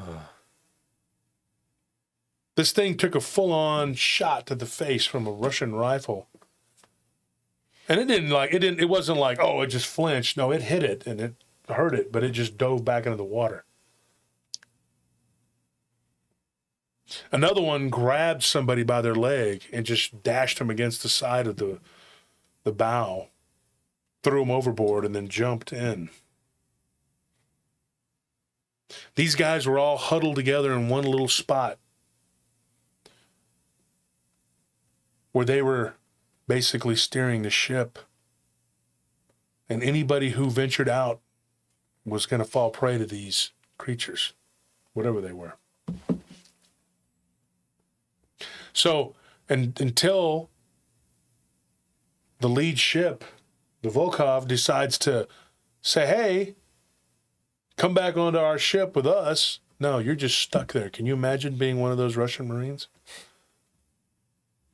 You're witnessing your friends. Some of these guys had been in the war. Actually, most all of them had been in the war, fighting the Germans and the Finns and the Bulgarians, the Italians, seeing the worst of combat. And one of these guys in particular was a really, really close friend of the captain.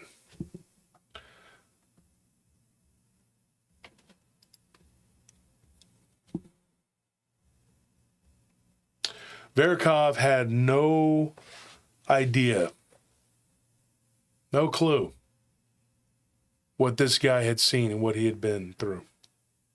He was in Kursk, in the siege where the Germans had ringed the city. This guy he had fought all the way to Berlin. And he looked in his eyes and he was terrified.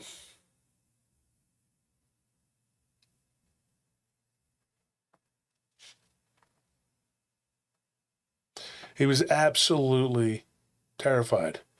And he looked into the eyes of this guy's grandfather and he says, "We're being hunted by the devil." He's like, "I've been on the land and I've fought war on the land." He's like, "But nothing is as bad as being on the ocean." Going overboard meant certain death.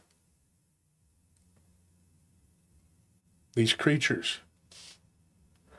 And the thing is, they're not supposed to be large sharks in the Caspian. So what the hell were those things?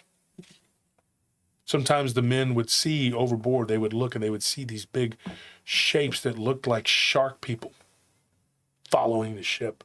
And then these mermen would pop up out of the water and jump onto the ship. Creatures from the Black Lagoon looking things, but huge, giant, big mouths, chewing on the people, eating them alive, dragging their corpses down into the depths, or what would be their corpse. All these stories that have been told for years and years. The Caspian has a bunch of them about these creatures. We did a whole show on it. But is it real? I can't tell you. All I can tell you is what was told to this person and then what was told to me by him. And he believes that this is what really happened. I asked him that too. I was like, "Vasily, do you really believe this?" I was like, "I mean, you didn't see it." And sometimes when I talk to people and do their stories, I'm not trying to be snarky. I'm just trying to get to the bottom of it. And he said, "Yeah, I know. Seeing is believing. I didn't see it." He goes, "But I saw the fear in my grandfather's eyes. I'd never seen fear in my grandfather."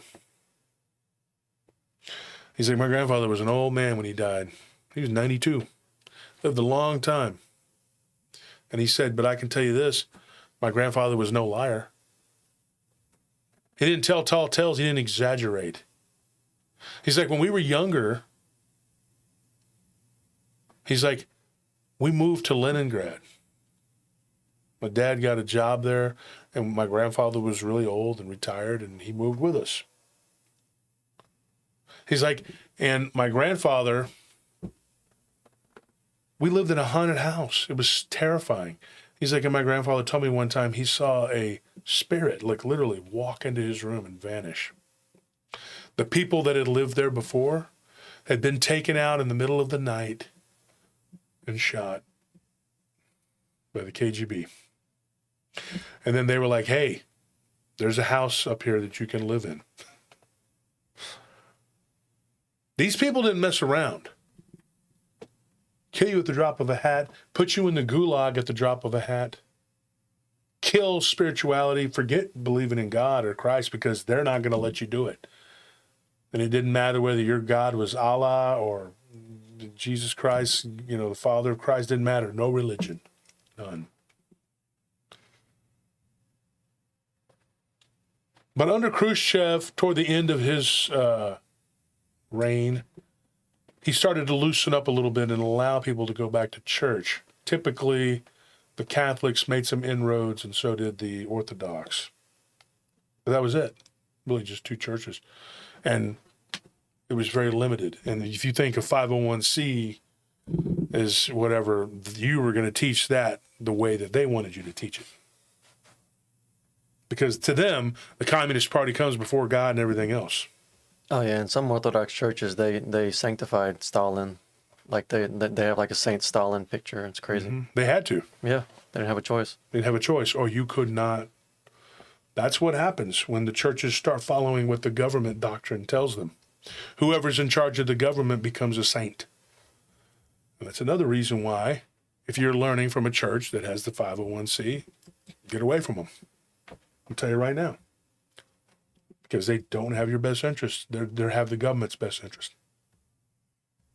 And see, we'll fight tooth and nail, but that's what they believe. That's what you believe.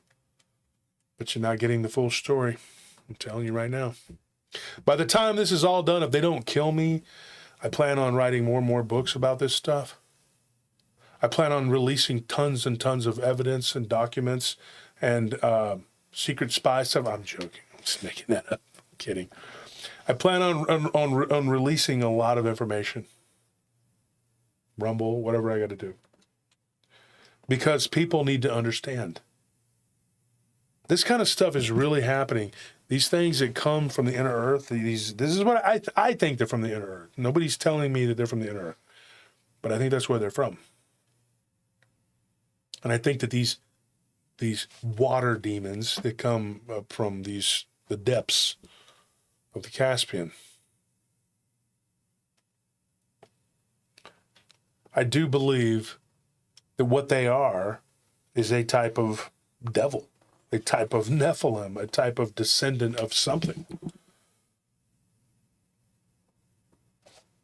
They're just from the ocean, from the sea, whatever you want to call it. They're in the ocean and in the sea, but these particular ones are in the Caspian. So what ended up happening? What happened to Zook and his crew? He's like, of the 42 guys that were on that ship, all they had were 6 bodies, 3 were dead. Then you see this black goo start to ooze from the orifices of the living people, and ultimately they died. The third guy had gone into a catatonic state. His pulse was low, his blood pressure was practically non-existent, his heart was beating at 22 beats a minute. 1955.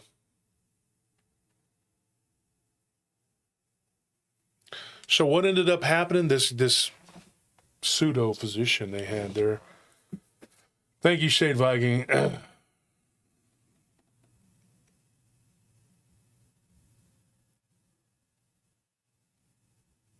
Interesting.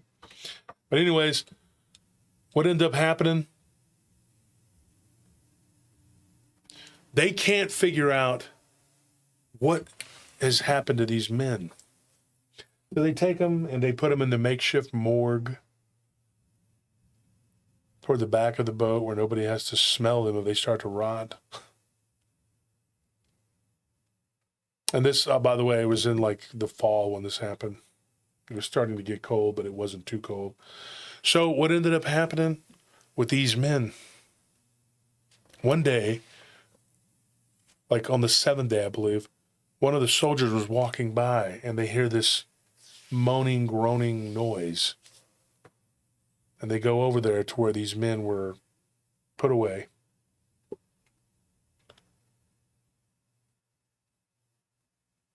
And this was on board the Dragonfly, whatever. They had 3 guys on the ship that were there just to go and pick up some supplies, some things, and strip whatever they could and take it back.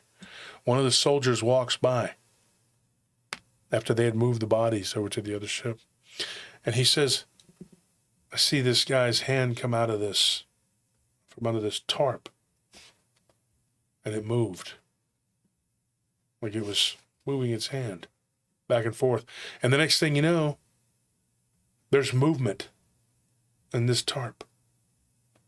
So he goes over there with his gun and he pokes it, opens the tarp. And the guy's laying there and he's looking at him.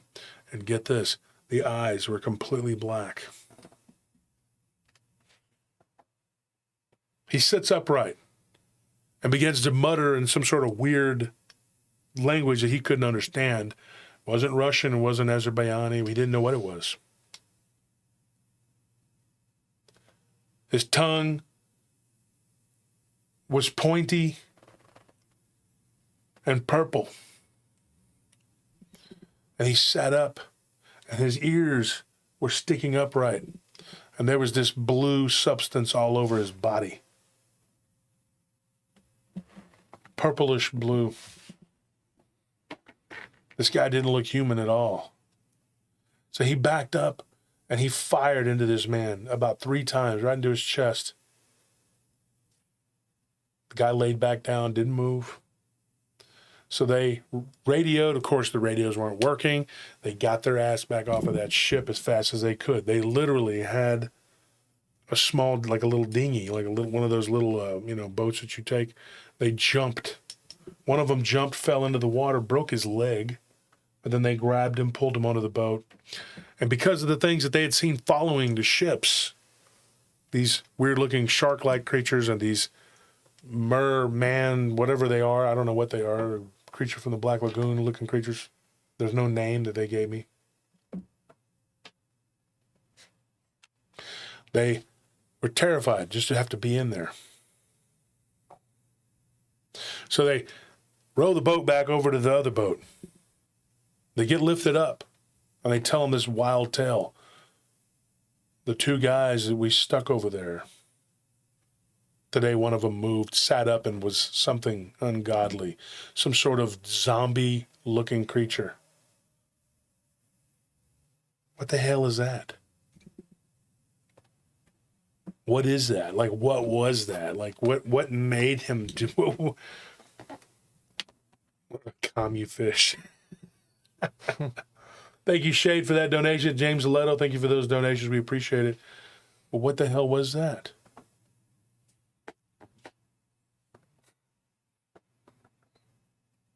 So then,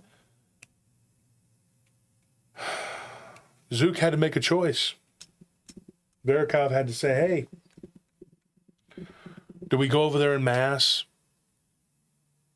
Because he was denied orders to release this ship. The ship was full of something very valuable. Something very valuable, and he was told not to open the shipping containers under the penalty of death. What was this Azerbaijani ship? What was it doing? Where was it headed? They were way off course. They were supposed to be going to Turkmenistan, and instead they were heading toward Kazakhstan. And not only were they headed towards southern Turkmenistan, they were now going north to northern Kazakhstan. It was like they had crossed paths, veering off course completely. The captain's log had said that the captain began having headaches and blood was starting to come from his ears and his nose. He had reported seeing something climb up on the bow of the ship, which would have been impossible during a storm. The thing looked like a devil, a reptilian creature with horns and wings. And then it shot up into the air and was gone, after which he began to feel ill. The crew, the guys that were in charge of piloting this ship, also began to fall ill one by one, and then they were attacked by this weird green glowing ball of whatever the hell that was. And they were taken down one by one, taken into the depths.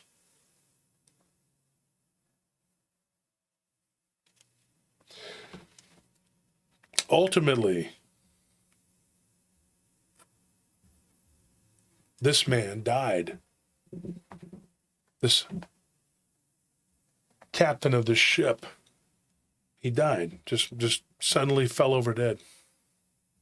After complaining of chest pains, neck pain, head pain, all kinds of pain, and then he just dies. Nobody could figure out why. And one of the chief petty officers is the one that found told the story of what happened. The green ball that came up out of the water, the weird shark-looking beings, creatures, whatever. All they had were descriptions.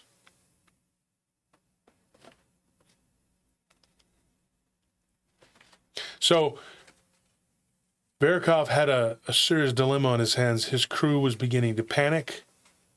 They were starting to revolt.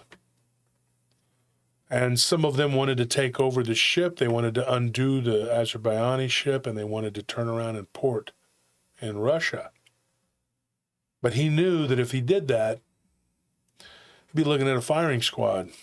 They take him in, tell him you disobeyed orders. Even talking about this stuff and writing it down in the logs. He was taking a chance on this turning into something that could get him killed. But like Vasali said, he says, my grandfather was a true guy. He wasn't going to lie, and he wasn't going to just pretend like this didn't happen. He was going to write it. He was going to say it. And if he got shot, he got shot. And he's like, I know this really happened because my grandfather, when he told the story, he's like, he didn't flinch. But I could see the fear in his eyes when he would talk about it. He said, one day he told me and a group of my friends,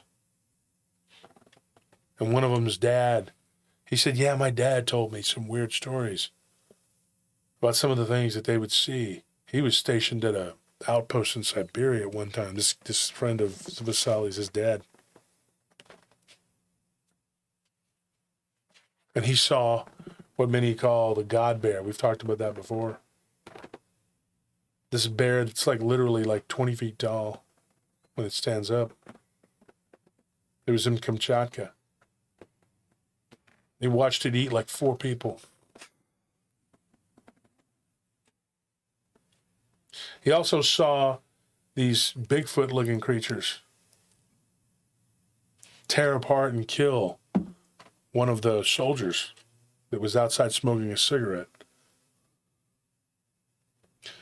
Just life out on the Siberian tundra, right? So he's like, there were lots of stories. I mean, Russia's a huge place. And, of course, the Caspian is one of the most haunted seas on Earth. And like I said, 3.5 times the size of all the Great Lakes put together. And we're talking Lake Superior. It's a massive, massive lake. So there's how much water is in that. Oh, and that's actually shallow even for you know, I think it's like 90 meters or something like that. So when you think about how dangerous it is to be on that sea,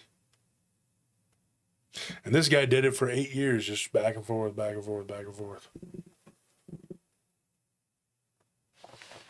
The Soviets told him, bring that boat to us, bring it back. It has something we want.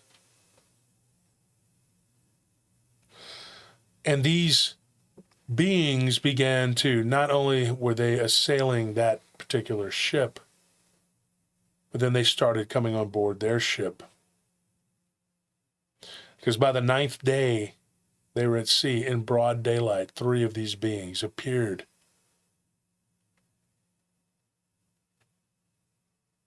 On their ship, on the deck.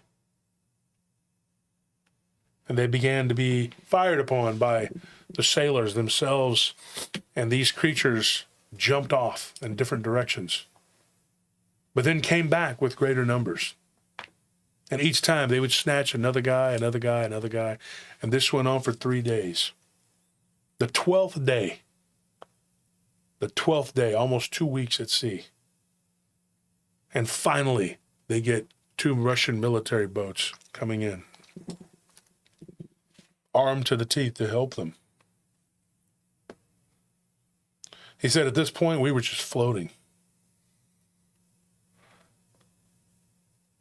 The third guy, the catatonic dude, whatever, he had gone down into the boiler room and did a bunch of damage, destroying all kinds of crap, until he was stopped by one of the workers who beamed him in the head with a wrench, basically caving the guy's head in. The guy had purplish black blood. He didn't have blood anymore. It was black goo. His eyes were all bulged out, red. He looked like something from a science fiction movie. My words.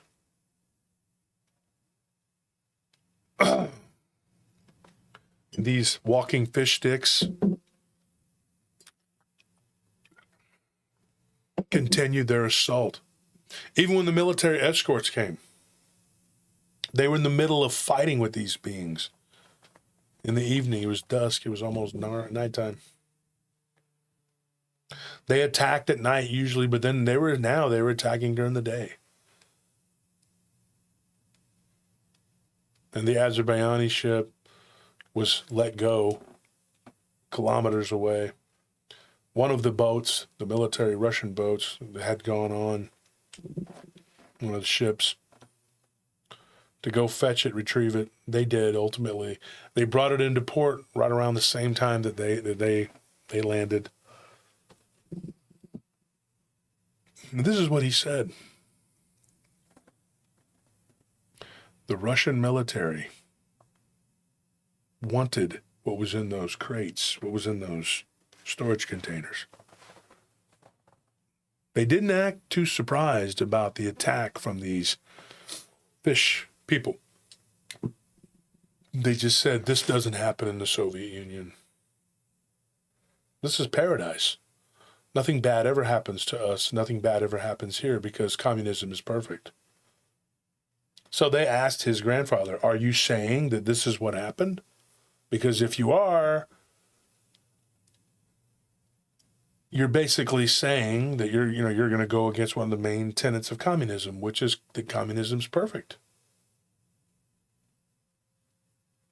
So he retracted his statements. He took the guard log and threw it away, rewrote it in the way that they wanted him to write it. But somewhere down the line, I'm pretty sure that the true story is told within these Russian documents. I'm positive that they always backed it up. They would write them. And they were masters of propaganda. They create fictional reality for everything, the communists do. Everything that's ever happened. They rewrite history.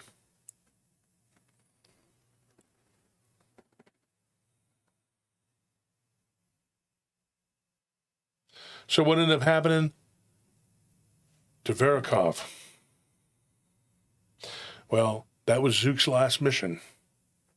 His ship was decommissioned, taken into scrap as unusable, which was surprising. So they were going to take it all apart. The Azerbaijani ship, he had a friend that worked there at that port. What his grandfather's friend told him shocked him. He said when they opened up those containers, he saw them open them up. He said, and there were these beings, these 9 to 10 foot tall beings stacked up on these like trays. And when they pulled them out, and they were covered in this black goo, black slime. And they looked like giants. Different, like each container had like a different kind. Some of these giants were covered in hair from head to toe, reddish brown hair. And then some of them still looked just like normal humans, but they were bald and white, pale. And then some looked bizarre, like they were part wolf, dog-like. And some of them looked like the bastards that they were fighting from the depths of the Caspian. So this ship was carrying a cargo of these different types of beings inside of these containers going from Azerbaijan to Russia, or I'm sorry, to Turkmenistan. Pretty sure that the Turkmenistan was playing both sides of the war at that time, the Cold War, and Russia wanted those specimens because I don't think Turkmenistan was the ultimate goal. I think they were going to take them down into Turkey and ultimately the Allies, us in Britain in particular, were going to take these specimens, probably sold, in my opinion, this is my opinion, I'm just going to say this, probably sold at a premium by those governments. One leads to the other. If you look at a map, and this is, like I said, folks, this is my conclusion. I can't tell you this is 100%, but if you look at a map of the Caspian Sea. You brought up a good point. The geography might be a little bit off from what he told you, because to the south of the Caspian Sea is Iran. It's not the Turkey border is the Black Sea. Yeah. Yeah, it's Iran, is right below it, Turkmenistan. So, more than likely, they were going to smuggle these beings. This is what I believe. They were going to smuggle them through Iran. But at that time, Iran was not, they were not our enemy. Yeah. Iran was friendly with the United States. So, once they got to Iran, they were going to take them into Turkey. Right? Mm-hmm. And from there, they were going to get to the Allied bases in Turkey, and then we were going to use them for whatever, who knows what. These creatures, these beings from Azerbaijan, and of course it was from Baku, the port. That's where that ship had originally left, was from a place called Baku, and they were headed to, supposedly, to Turkmenbazi. Okay? So where they were going was just like, and so where they ended up was way north, and it was headed toward Kazakhstan. So they don't know if maybe they were going to, because the Kazakhs were basically controlled by Russia, and they don't know that if they had decided they weren't going to make the deal with the Allies and then just move up. And that's why when these guys, they left a port called Makhachkala, or whatever, something like that, to Akta, which is in Kazakhstan. That's where the wolf was headed. Mm-hmm. Yeah. That's the name of the ship. The Dragonfly was actually going from Baku to Turkmenbazi. But somehow it ended up hundreds of miles to the north. Would have been like 150 miles probably. And so they were on another shipping channel. And it didn't make any sense why they were there. My guess was that in Azerbaijan, up in those hills and those mountains, and it could have came from their neighbors too in Armenia, who knows. But there were 6 beings on each one of these slats in these crates. The beings, too, appeared to be either in some sort of like stasis or they were dead. But they were inside of this black steak sauce. Let's put it that way. Thank you for those. Thank you for that membership.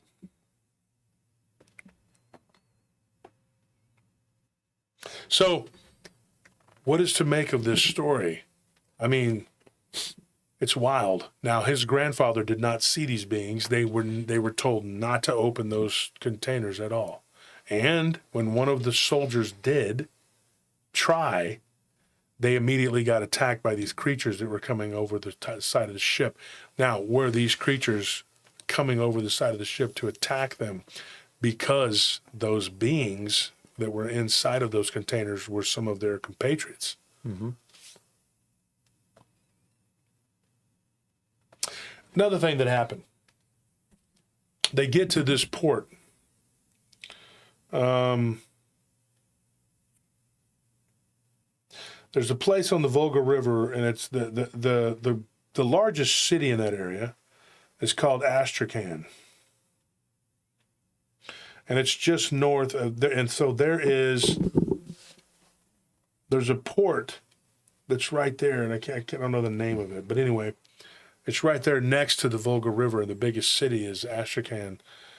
When they got these beings up the Volga River, up to Astrakhan, which is where they ended up at,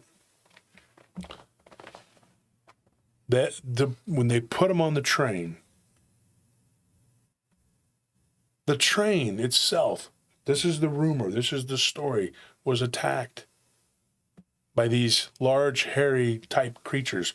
The train had literally stopped on the tracks at one point, and the conductor was grabbed by these large, hairy, giant-looking creatures, and he was ripped apart along with some of the other people, the guys that were throwing the coal. What do they call them? The Coal burn. yeah, no, that's not what they call them. There's a guy that shovels the coal.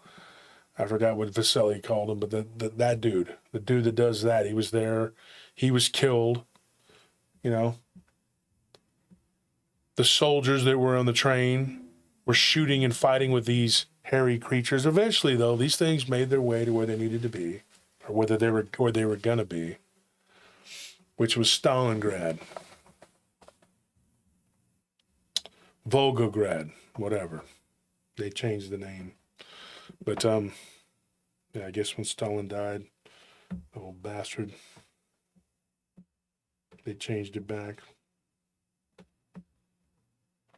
So eventually they got to where they needed to be, but you noticed how when they were in the water, these creatures were attacking them left and right. And then when the train took over and tried to get them to Volgograd, they started getting attacked by these hairy men.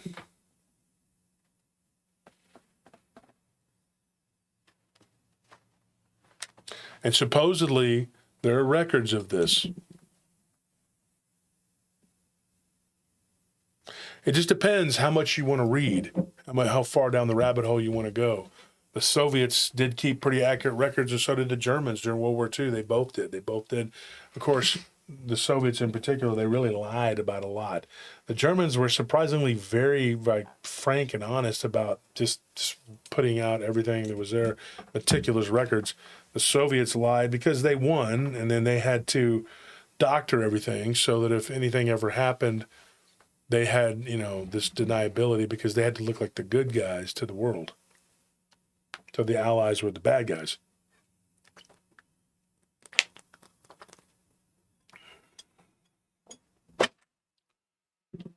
So if you have any questions, because there's more to it, I could go on, but It's crazy to me how they were able to track where these things were being transported from sea and then onto land. Like, how was that? I don't know. It's like, how is that possible? Do they have some means of? Is there some means of communication in place? that's Or an what? interesting Or like a question. collective consciousness, a hive mind, something? Because how do you know? How do you know where those things are at? We're not them, but I can tell you what I believe. Just like when people are, and this is a very important thing, folks, when it comes to the cryptid phenomena. If you want to call these things cryptids. Have you ever noticed how people who are, they deal with Bigfoot, they'll move or something, Yeah. and the Bigfoot will still find them? Or other Bigfoot will find them? Yeah. Because I think that they know if you have a certain type of DNA or if you have a certain type of blood type, it could be what that is. And it could be like they can track you down. How many times have we heard, and Tony, one of the early stories you covered, two different ones, were of women who had encounters with Dogman. Yeah.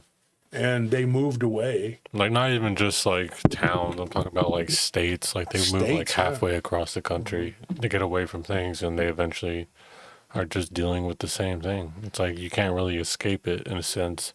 And I think it who knows what it really might have, what that has to do with anything, but it might be that for us, distance is like going through, you go over land a certain amount and then you're like, oh, okay, I'm away from that.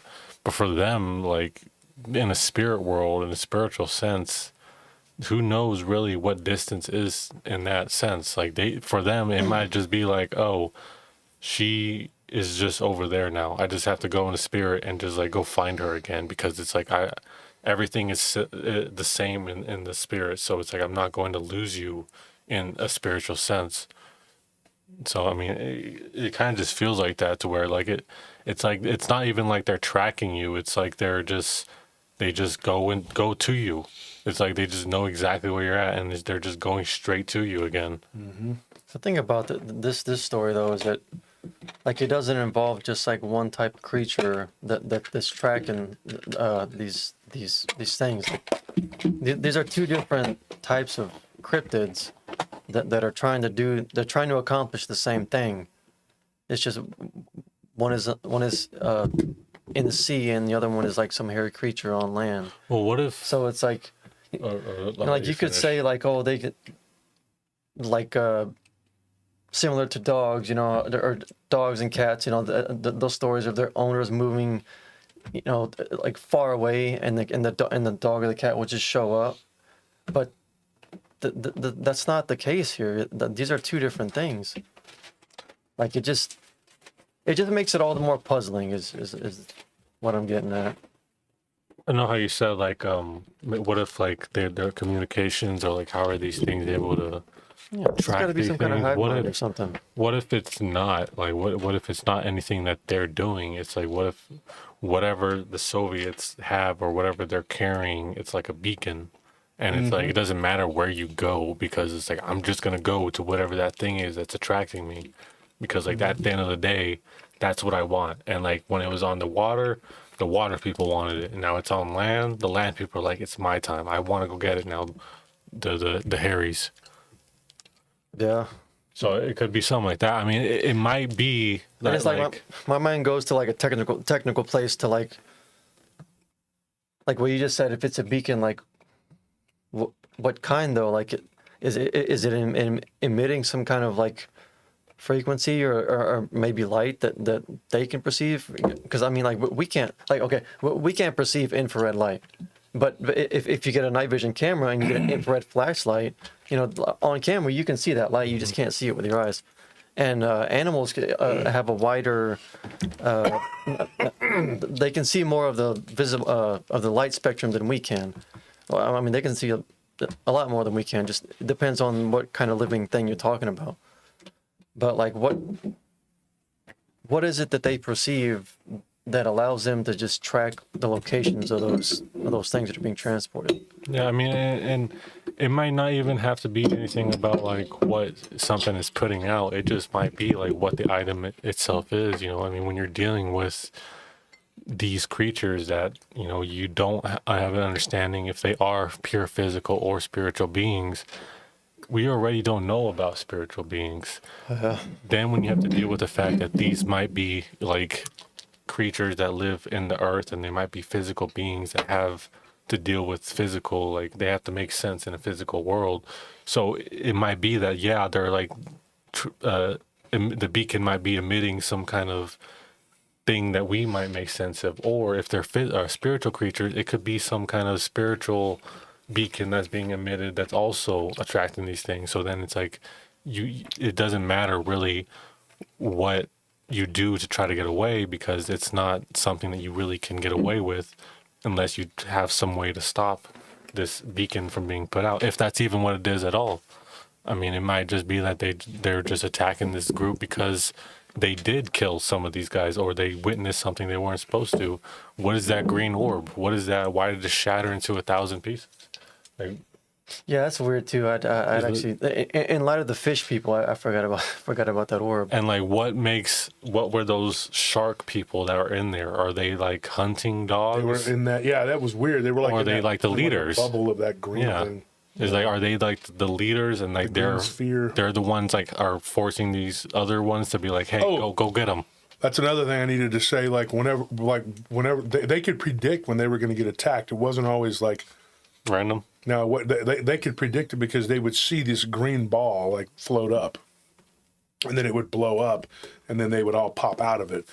To me, you know how they say that these balls of light they carry these beings. Mm-hmm. What they do is they're traveling on these balls of light. That's what they're doing. So I believe that's what it is.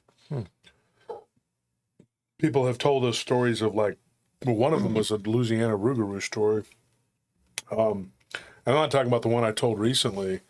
This was a different one. It was like the lady said that she saw these legs come out. They lived in a big old plantation house, and they had a creek. And she saw this ball of light come across the creek. And I don't know if y'all remember this story. And the thing, something fell out of it, like out of this ball of light. I think the ball of light was like blue or something. Like it came out, and she could see the legs of the dog-like legs going out of the ball. She says almost like something being hatched. She was sitting on a porch swing with her like boyfriend or husband or something like that. And this thing just came up over the water, and it was like this werewolf-looking dog-man creature that just popped right out of it. It happens a lot, man. You'll get these stories of these orbs, and, you know, the Bigfoot people that are very flesh and blood, they get aggravated. They don't want to hear about the orbs, but I'm sorry, but there's a lot of orbs that are associated with these things. Bigfoot especially. Bigfoot, you know, dogman too. Yeah. You know. I mean, it's just, I don't know what to say. you can't escape the weird. And the more you try to escape the weird stuff gets. And like the less stuff makes sense when you don't accept all of it. And I think that's what's weird about this situation is that you are dealing with factions. You know, you do have two different types of creatures, and also two different types of creatures in the water itself. Like you had the shark people and these other ones, these black lagoon looking creatures. So the dichotomy of how they interact with each other is really interesting because, as we all know, like evil doesn't really cooperate well with evil. So is that the same with these creatures, or is it that, you know, they don't cooperate with each other and it's the land ones and the water ones are just trying to go for the same prey, and it's more like an opportunistic thing?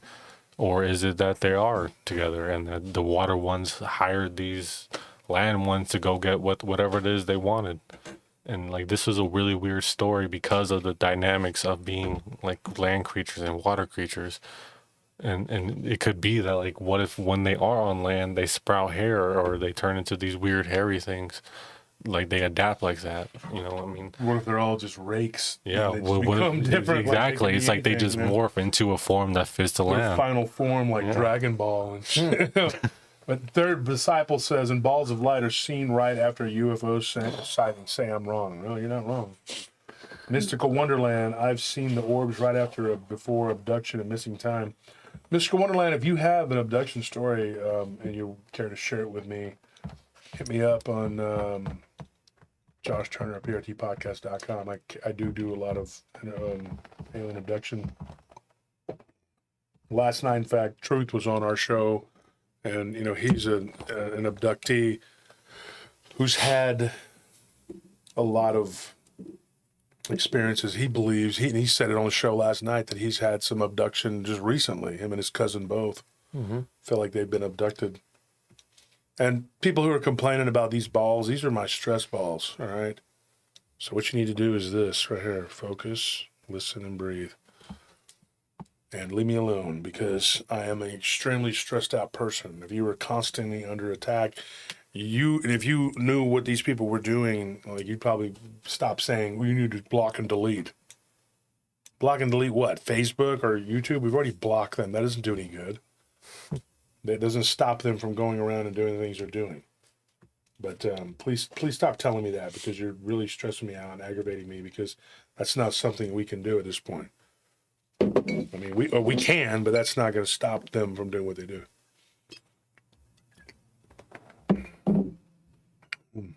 All we can do now, and unfortunately, I have to stay out of certain chats because they're all over those chats. And even though those people are my friends, I mean, I can't even watch their show. It's just frustrating just watching them do what they do.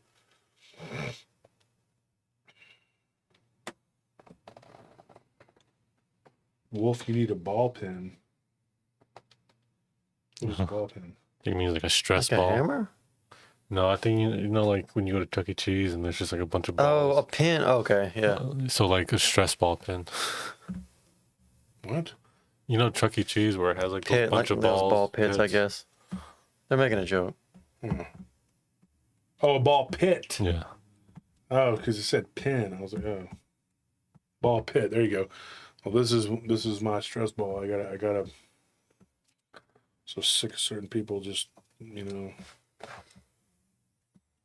not just on this, but I got client that's just so needy and just, oh God, so just don't, I just feel like not dealing with him at all.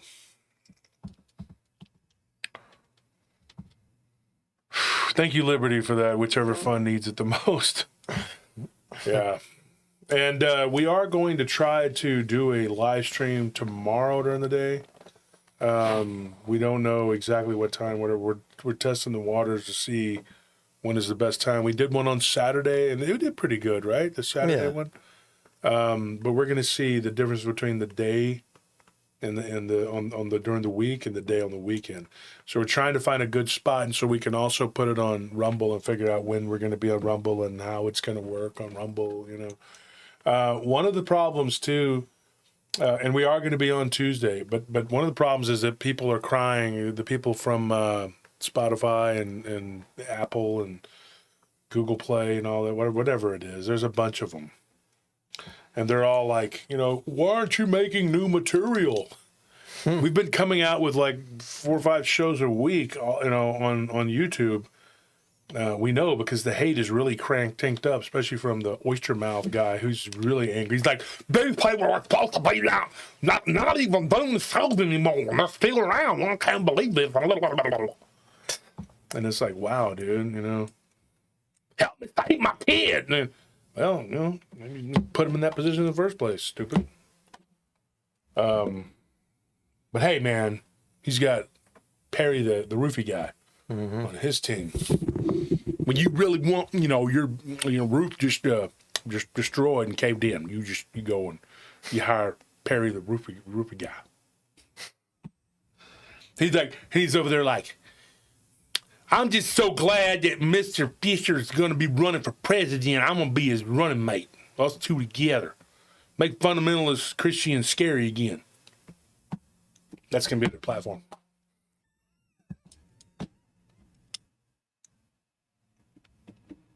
Because he did say that in one of the chats. He was like, make cryptids normal again. Like, Again?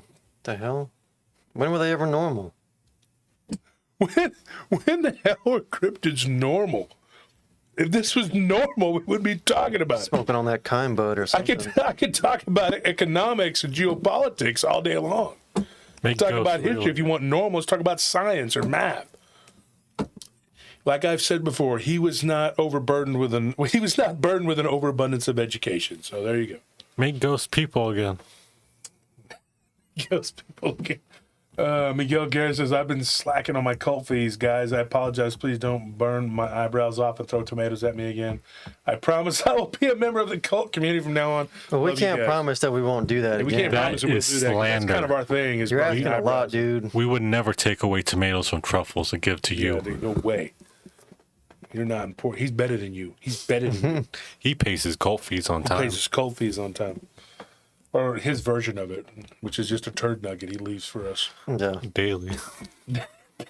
He pays his cult fees daily. But you know what, though? He's got a little pee pad that he's gotten better. He's gotten really good at it. He goes on the pee pad, unless it gets full, and nobody takes it out, and then there's a problem if that happens.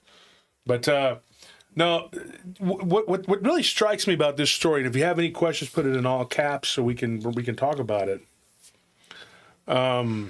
Normal round table. Wow. 86. That's pretty funny. Very normal round table.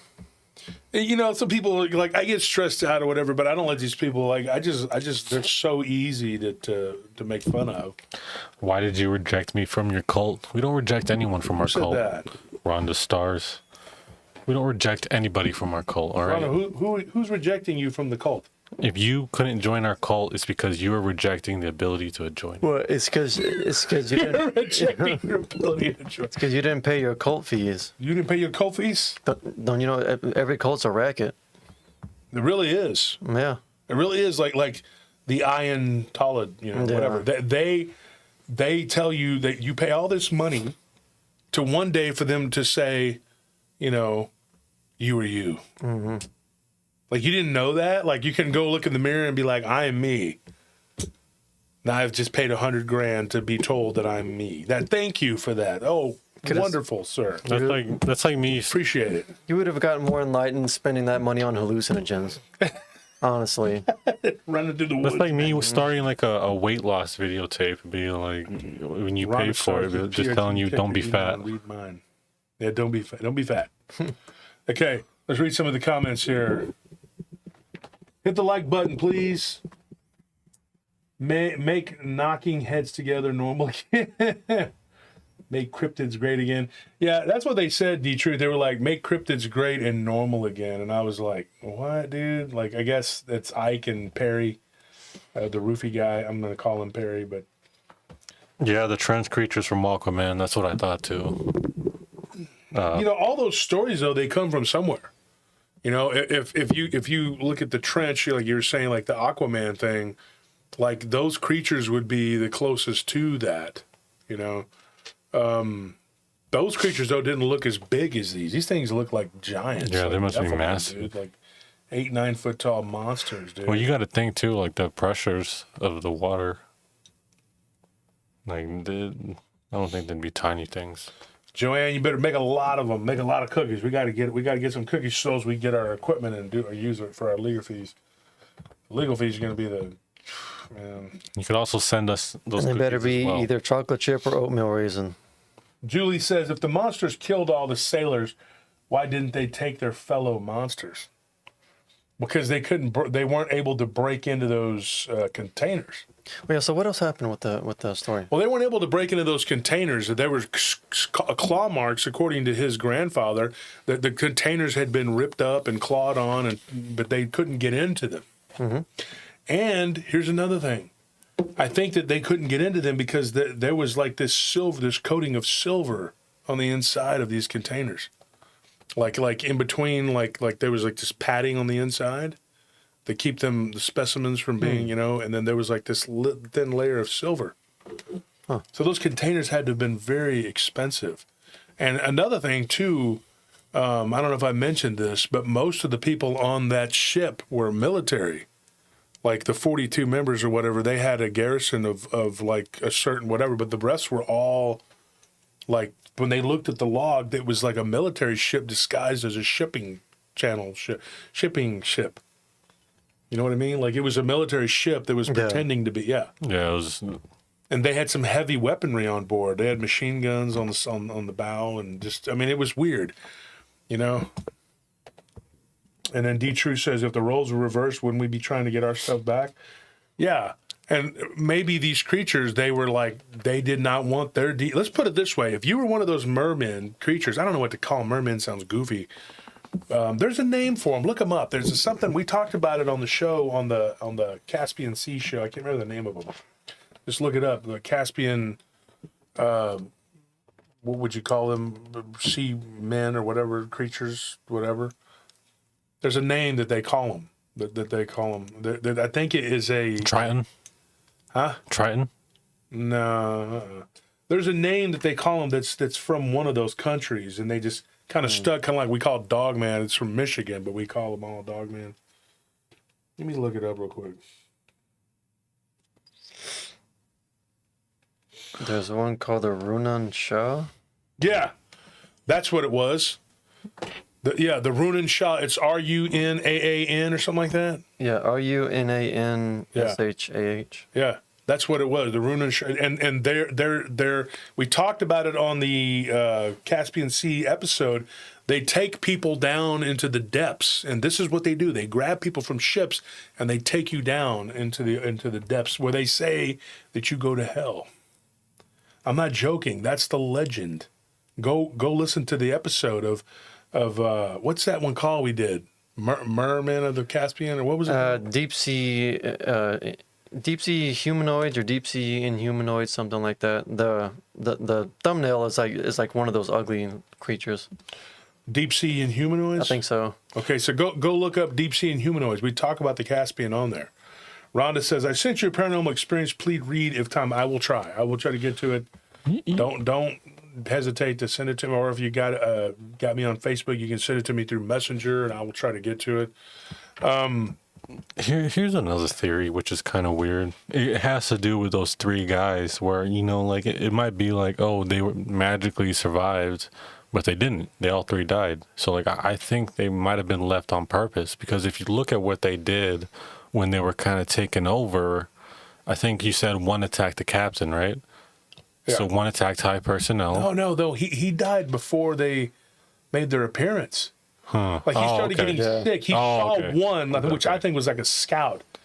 And in the log, that was a weird thing too. His grandfather told him that if you stared into their eyes, they could possess you. Like they could put like a kind of like a weird, like a parasitic possession would take place. It wasn't something they had to do physically to you. Hmm. So those guys that were in that catatonic state, they could have been, you know, okay. This is really interesting. Okay, so I got a story from a Mothman sighting. Do you remember before the Vegas thing went down, where everybody says it was like a sacrifice? Yeah. Do you remember those two the two Mothman stories we got? Yeah, the one where the one was just flying straight up. Yes. Yeah. Okay. Yeah, and they were at the Luxor, but they were seen prior to that. Mm-hmm. Okay, just like there was a Mothman sighting prior to this Baltimore Bridge thing. I'm not kidding. This is the true, real. What the hell? I thought Banjo was in there for a minute. I was looking and I was like, did y'all see that? I can't see it down there. Mm-mm. Nothing ran your way? I thought there was something black right there and then it like moved. No idea. Little evil ass spies and stuff coming in. Oh, look at that. Did you see that? I caught it. That's a long ways too. Oh, and I missed. It's going to hit the camera next time. That's exactly. We're going to hit the camera and knock it over because I don't care. I'm crazy. They're like, Josh Turner lost his mind. Josh Turner's not the Josh Turner we used to know. He's actually learned some things. The Paranormal Roundtable of Josh Turner. Jesus too. He was gone for 18 years and he comes back and they're like, this ain't the Jesus that's okay with all the crap we do. This Jesus is mad. He's turning over tables. No, what happened was these red eyes that they see on this Mothman creature, right? Now, there's people that have wrote about it or written about it, and they talk about the hypnotic effect that it has on it. And I think some of these people may be full of crap, but some of the stories, though, that we've gotten are of these. We need to do one, and I don't want to call it Mothman because it's not. I don't know what a Mothman is. It doesn't look like a moth. Where does that name even come from? Like Mothman, it doesn't look like a moth. I think it was because Dogman doesn't look like a dog. It just looked like too bright light for the eyes, and they Like thought the eyes are big, round, yeah.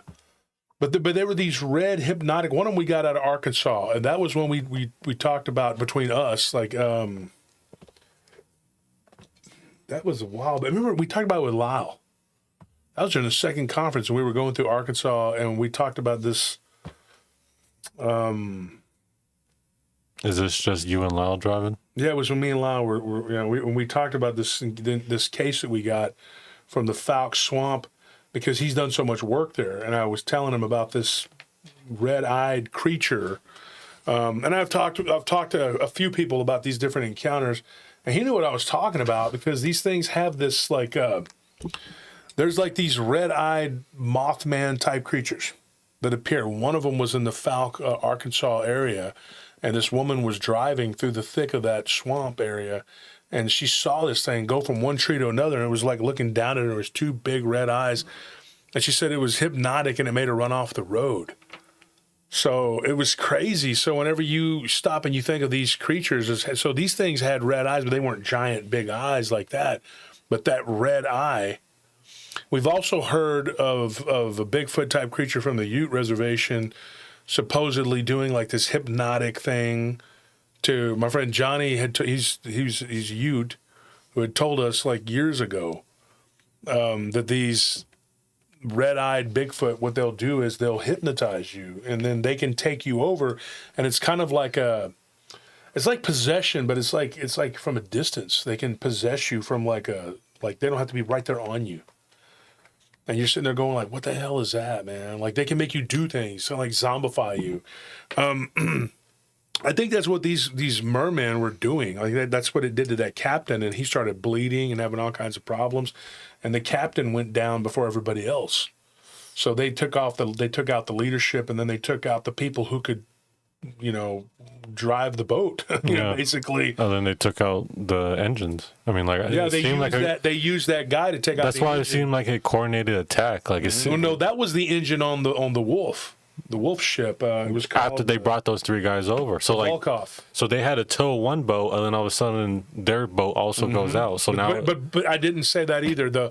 Both ships after that, both ships' engines had been destroyed, so they were just floating.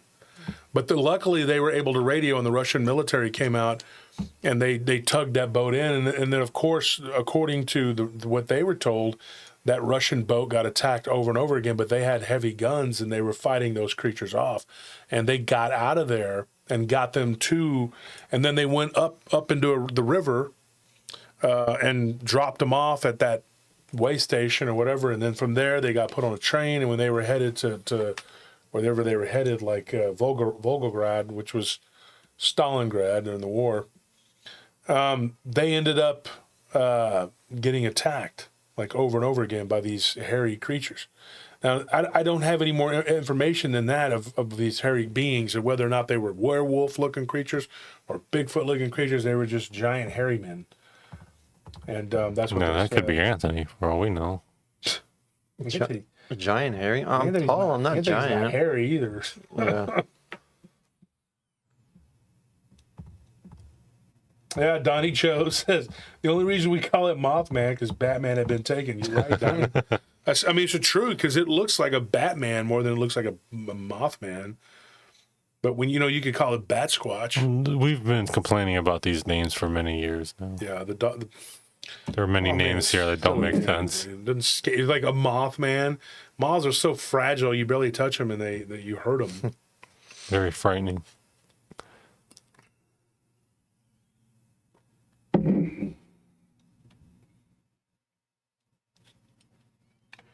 All I know is don't quote scripture, man, because then my eyes will change into lizardy snake eyes. I'll be like, And you'll start melting.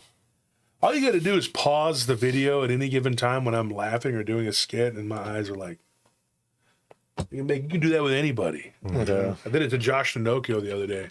I was watching one of Josh's, and I stopped, and he's all, they're like, damn, he looks evil, dude. Because anybody, if you take it like that, you're gonna look evil regardless. I mean, Missy bashes. Maybe they could draw the Mothman in with the big books. Exactly. Owlman. Glades Creature said Owlman. No, something. Brother Heck has a great point. He says if they were being transported on planes, you think they would have been attacked by flying cryptids. I don't know. They didn't have. I don't think that they had flying cryptids on those crates. In those crates, those slats. I think what he said they had was like these big, long, elongated, tall, giant, ball-headed looking creatures, and then there were some that were covered in reddish brown hair. And then there were these merman-looking creatures, and then there were these dog-like creatures, or wolf-like was what he said. I said dog. I shouldn't say that. But so you had 4 different species of being, and there were 6 of them. And then they were in these like slats or whatever. And there were 2 or 3 other crates that were there, which who knows what was in those. I don't know. Could have been artifacts, could have been more of those. But one of those had like these different beings in them. And they were bagged inside of this bag with like this black goo. Is that their blood? Is it ink? Well, I don't know. He didn't say inky. He just said his grandfather said it was like a black sauce. Wasn't there a sarcophagus that was open recently? I think it was like just like a couple years ago, and not much more than that. But like they opened this. Was it King Tut sarcophagus? I don't know, but they opened it, and like there was like this nasty like reddish black liquid in it. You didn't see that? No. God, it was gross, dude. But like it just like it raises a question like what is this black goo stuff? I mean, well, okay, yeah. Sometimes, but like, I mean, like that. I don't know. In that sarcophagus, I guess it could have been some kind of. like that's the thing. Is like I don't know though, because that body would have been just Yeah, but think There about would be no like, fluids, right? well, think about how they So what is that black goo in there? how they prepared those bodies. Like they would take out all the organs and then they would pump it full of fluids, and then they would seal them in tombs, basically. So who knows really how long things could really be stored in that condition. But at the same time, it's like that's I just like I don't know where that It could be A or B. Where or that like, stuff would come it from, could be because, like like, at some this weird point- supernatural thing, or it could just be at this some point weird natural there shouldn't thing. be any bodily fluids leaking from that corpse. But they opened it and it was just like full of this nasty like black reddish liquid. Yeah. Black reddish makes me think like it could have been what he was embalmed with. Rana says molasses. They're like, these things are going to taste delicious once Well, we get that's them. what's annoying is that the natural world is so weird in itself that it's hard to really determine exactly what the paranormal world really is too as well. I mean, you have new animals and bugs that just look like entirely foreign creatures. Like the first time I saw one of those weird long-legged coyotes or coy wolves or whatever the heck they're called, I was like, oof, I didn't know that thing existed in here. I mean, and same with giant squids. There's some really weird stuff on Earth naturally as it is. Yeah. Rhonda, I mean, not Rhonda, was that? Somebody just said. Smurfy says the black goo that moved in the club bar. Yep. That stuff like went down the drain. That was really weird. And that was told to us directly from somebody that saw it. Amy Crow says that's a maned wolf that you're talking about. Yeah, the weird looking wolves that are just tall as heck. Yeah. In fact, I think like they just had some like volcanic eruption happen underwater that release a bunch of these new creatures. So now we have a bunch of new sea creatures that we just found out about, because every time one of these eruptions happen way deep under the the ocean, Where was this? it releases all these new creatures. I'm not sure exactly where. Yeah, which pick one? They've been like It happens over and over and over again, but like every time it happens, we get a flood of new sea creatures that look wild and exist in a weird way that just suddenly pop up. That's weird.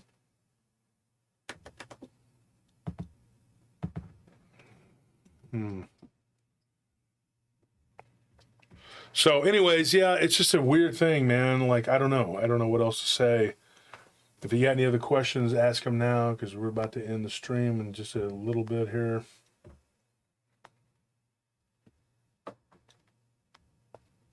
Glade's creature says, makes me think of Venom, and you know we always say it, but art imitates life.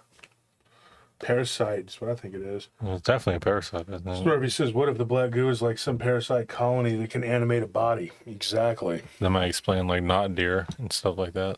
Mm-hmm. Like That could be what the essence of this is, because when we were talking to Joel about that stuff, remember, Anthony, we were talking about with the stuff that goes in their ear, and then it makes their blood like become more of these like little, like it looks like little wiggly grains of rice under a microscope, and so your blood becomes more of that. That black goo is like a parasite, is what it is, and then it infects all of these beings, making you into these monsters. Another thing that's I think not being talked about is like this, like we don't understand how recent of a phenomenon this is. Like if this is a new creature that's just popped up, that just like joined our ecosystem of what we call Earth, and they just started coming around in the past, like what I would say 10, 20 years.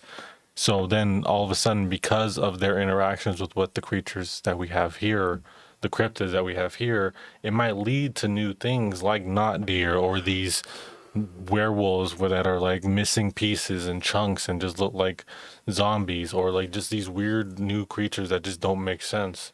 That it might lead to a whole new aspect of paranormal that we are still far behind on.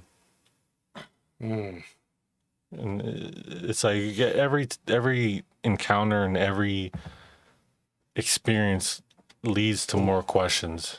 Lovely Amara says, sounds like the X-Files episode, which I feel was a soft disclosure. Yes, I believe a lot of these things were soft disclosure. That's what they are, man. That's what they were. I think that's what you're dealing with. There's so much weird stuff, man, in this world. We're going to keep talking about it. I got another story for you, but guess what? I'm going to tell you tomorrow during the day on a Monday. We're going to see how many people we get in the chat. You It's a better be different there. crowd every time. It's a different crowd every time. Thank you for all those who donated. We do need to try to get this equipment done. We need more. We need more cameras, and we need to get the. We're behind on that. We got to. Sucks, man, because we got to put money into this freaking legal crap. Because these people don't stop. Which tomorrow we have an uncomfortable meeting with the lawyer tomorrow because of this crap. We got to get it done. We just have to get it done. It has to stop. There has to be an end to this. And they're not. These idiots will not quit. They're not going to quit until they're forced to. I mean, killing. This is stupid, man. And anyway, so that's what's going on with that. You know, so part of our camera money had to go to doing that, and it's a waste of freaking money. We have to sit. Well, it's not a waste, but it's, you know, that is what it is. Madeline posted the. Oh shit! What happened here? Was there anything remaining on the story? I thought you told I it. think I just. Whatever. Something. I don't know what I did. Am I still on? I think so. Yeah. Yeah. Okay, because it just blinked out on my computer. Well, you good.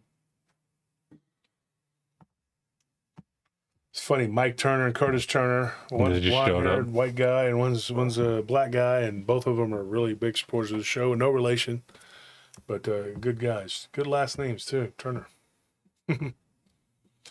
How many of you guys can make it to a live stream tomorrow during the day? Or we could kind of, we won't just pick up where we left off, but I got another story to tell similar to this. No, Dick Richards asked if there was anything on that story, though. That was the end of it, right? Yeah, that was pretty much it. I mean, you know, there was just a few little things I might have left out, but I think everybody asked the questions, and the live stream tomorrow, I don't know what time should we do it. I think if we did it earlier, that's one way to do it, or we could do it in the early afternoon is another way to do it. And then Tuesday, we're going to do a live stream on Tuesday.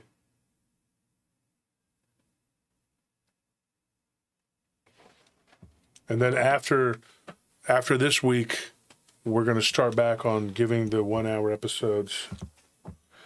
Let me ask the people here, how many of you guys would rather have a live stream on Tuesdays to go about an hour and a half, or have a 1 hour pre-record? Because a lot of people like the ability to interact with us on the live stream. But we do have a large following on the podcast, so we are going to have to figure out a way. What I was thinking is this, and this is my suggestion. We drop a 1 hour episode on a Tuesday or a Wednesday that'll air, you know, early. Because I think Barton goes on like at 8 on Wednesday or something. But like, I don't want to interfere with him or Blondes and Booze on Thursday. So I was just going to drop ours like before that, like an hour before they go on. Or even better, drop the hour-long episode, because Blondes and Booze goes on Thursday at 8, right? So people could go, we could drop the 1 hour episode on Thursday, right?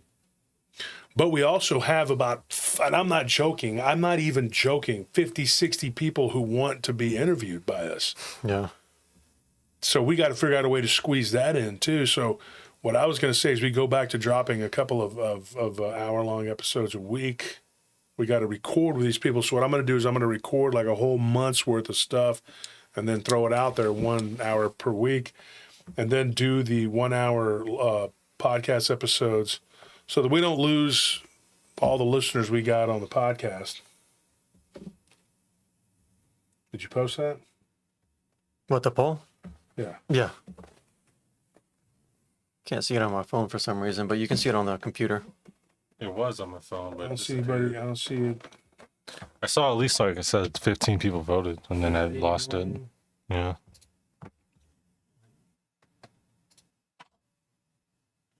So then I was thinking about maybe we could 20% said no. Yeah, man. You suck. I think they said a lot of people said they had to work. Well, they could watch the replay. How many of you guys watched the episode that we dropped during the day on Saturday? Not the Saturday night episode last night, but the Saturday day episode I did yesterday about Justin and the Black Cube thing. I mean, did anybody watch that? Yep. Seems like a lot of people did. You got to check that out, man. That's a crazy story right there, too. Cowboy says, don't let work get in the way of PRT. Oh, man. Kyle says you watched part of it. You better get back to watching it. That is not what PRT stands for. You better watch the whole of it. It's not part-time.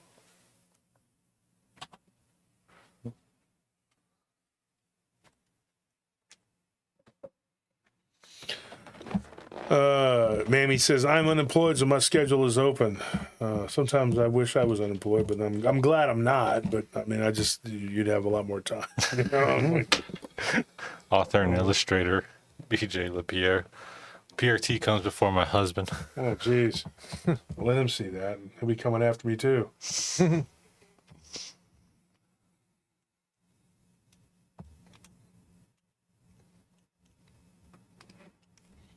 So I guess that's it, folks. Thank you for tuning in. Thank you for joining us. We're going to do what we got to do, man.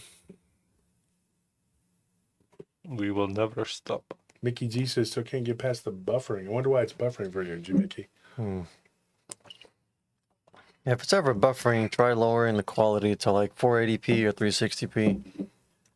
I mean, It's usually a problem with the cell phone networks. another thing you could do is if you're gonna watch the replay anyway, just while you're on Wi-Fi, just download it. That way, it gets downloaded. You don't have to worry about it buffering or You have to have anything. like a YouTube premium for that, though. Oh, Yeah.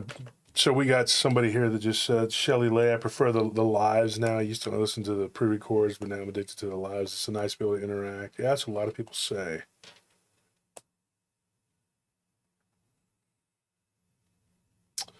So, anyways, folks, we actually are gonna record now. And we don't know when that's gonna drop, but we got an hour-long recording to do.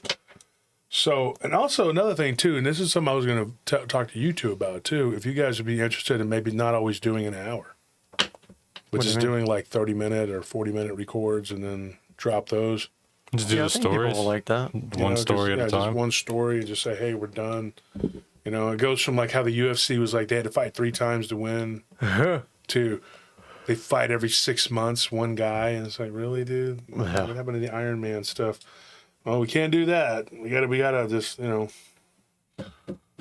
Yeah, Madeline says do mini episodes. That's what I thought about. Another thing, possible thing.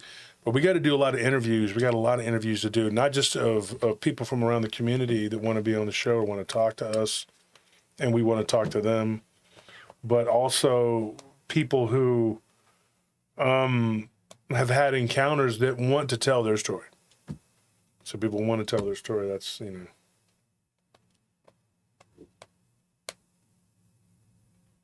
We didn't do any podcast episodes this, you know.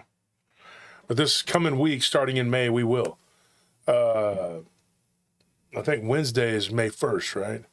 So come Wednesday or Thursday, we'll be dropping a podcast episode, and then we'll start doing them again. We're just going to start popping them out again. So I'll give you a choice of what you want to hear on that podcast episodes, which will come out on Wednesday or Thursday. We don't do anything on Wednesdays, so I was thinking about just dropping one before Barton's show on Wednesday, so it'll be there.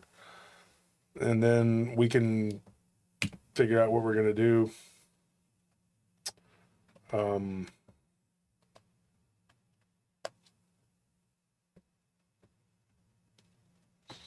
That's it. Somebody says shape-shifting. Well, there's plenty of that going on, apparently. It's like, seems to be a lot of stories coming out about that. There's been no shortage of stories about the vampires either. And I think my book, and it's going to sound kind of arrogant or whatever, but it's going to be groundbreaking in the way that we're going to actually talk about real vampirism that's really happening. Not this watered down, let's talk about the history of it and whatever. No, because people don't want to tell the real stories because then it's too much. They think people can't handle it, or they're like, oh, they're going to think it's fake or whatever.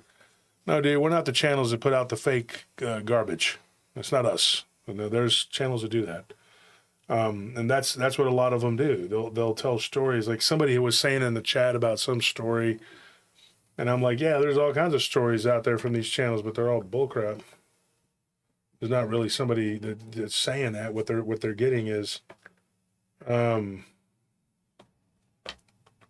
do you call it? There's this whole, what do you call that? Not creepypasta. The word's creepypasta, but it's like they're doing it it's like clickbait. They're doing clickbait is what they're doing. That's pretty much it. All right, folks. Anyways, we got to get some recording done for you nice people. Thank you to everybody who donated. We appreciate that. Like I said, keep up showing up. Keep showing up. And please like and subscribe. Tell your friends, your family, your parents, and, whatever. Everybody like and subscribe and help us out. They have slowed our sub count way down. Like we were at 2,600. Now we're at 600 and something. So that all went down within a month. So that's real cute. I mean, and people keep coming and saying they've been unsubscribed. Windy Eater, Wolf, do you think Anne Rice knew about real vampires? Maybe. Maybe she just changed it around a little bit because she wasn't completely accurate, at least from what I've been learning. But who knows? I'm not the expert on this. I don't know about vampires or whatever. Go ask Lady Gaga and Katy Perry. They'll tell you about the vampires. I don't know. Go ask Ellen DeGeneres. Okay, guys, we're gonna go. We'll see you.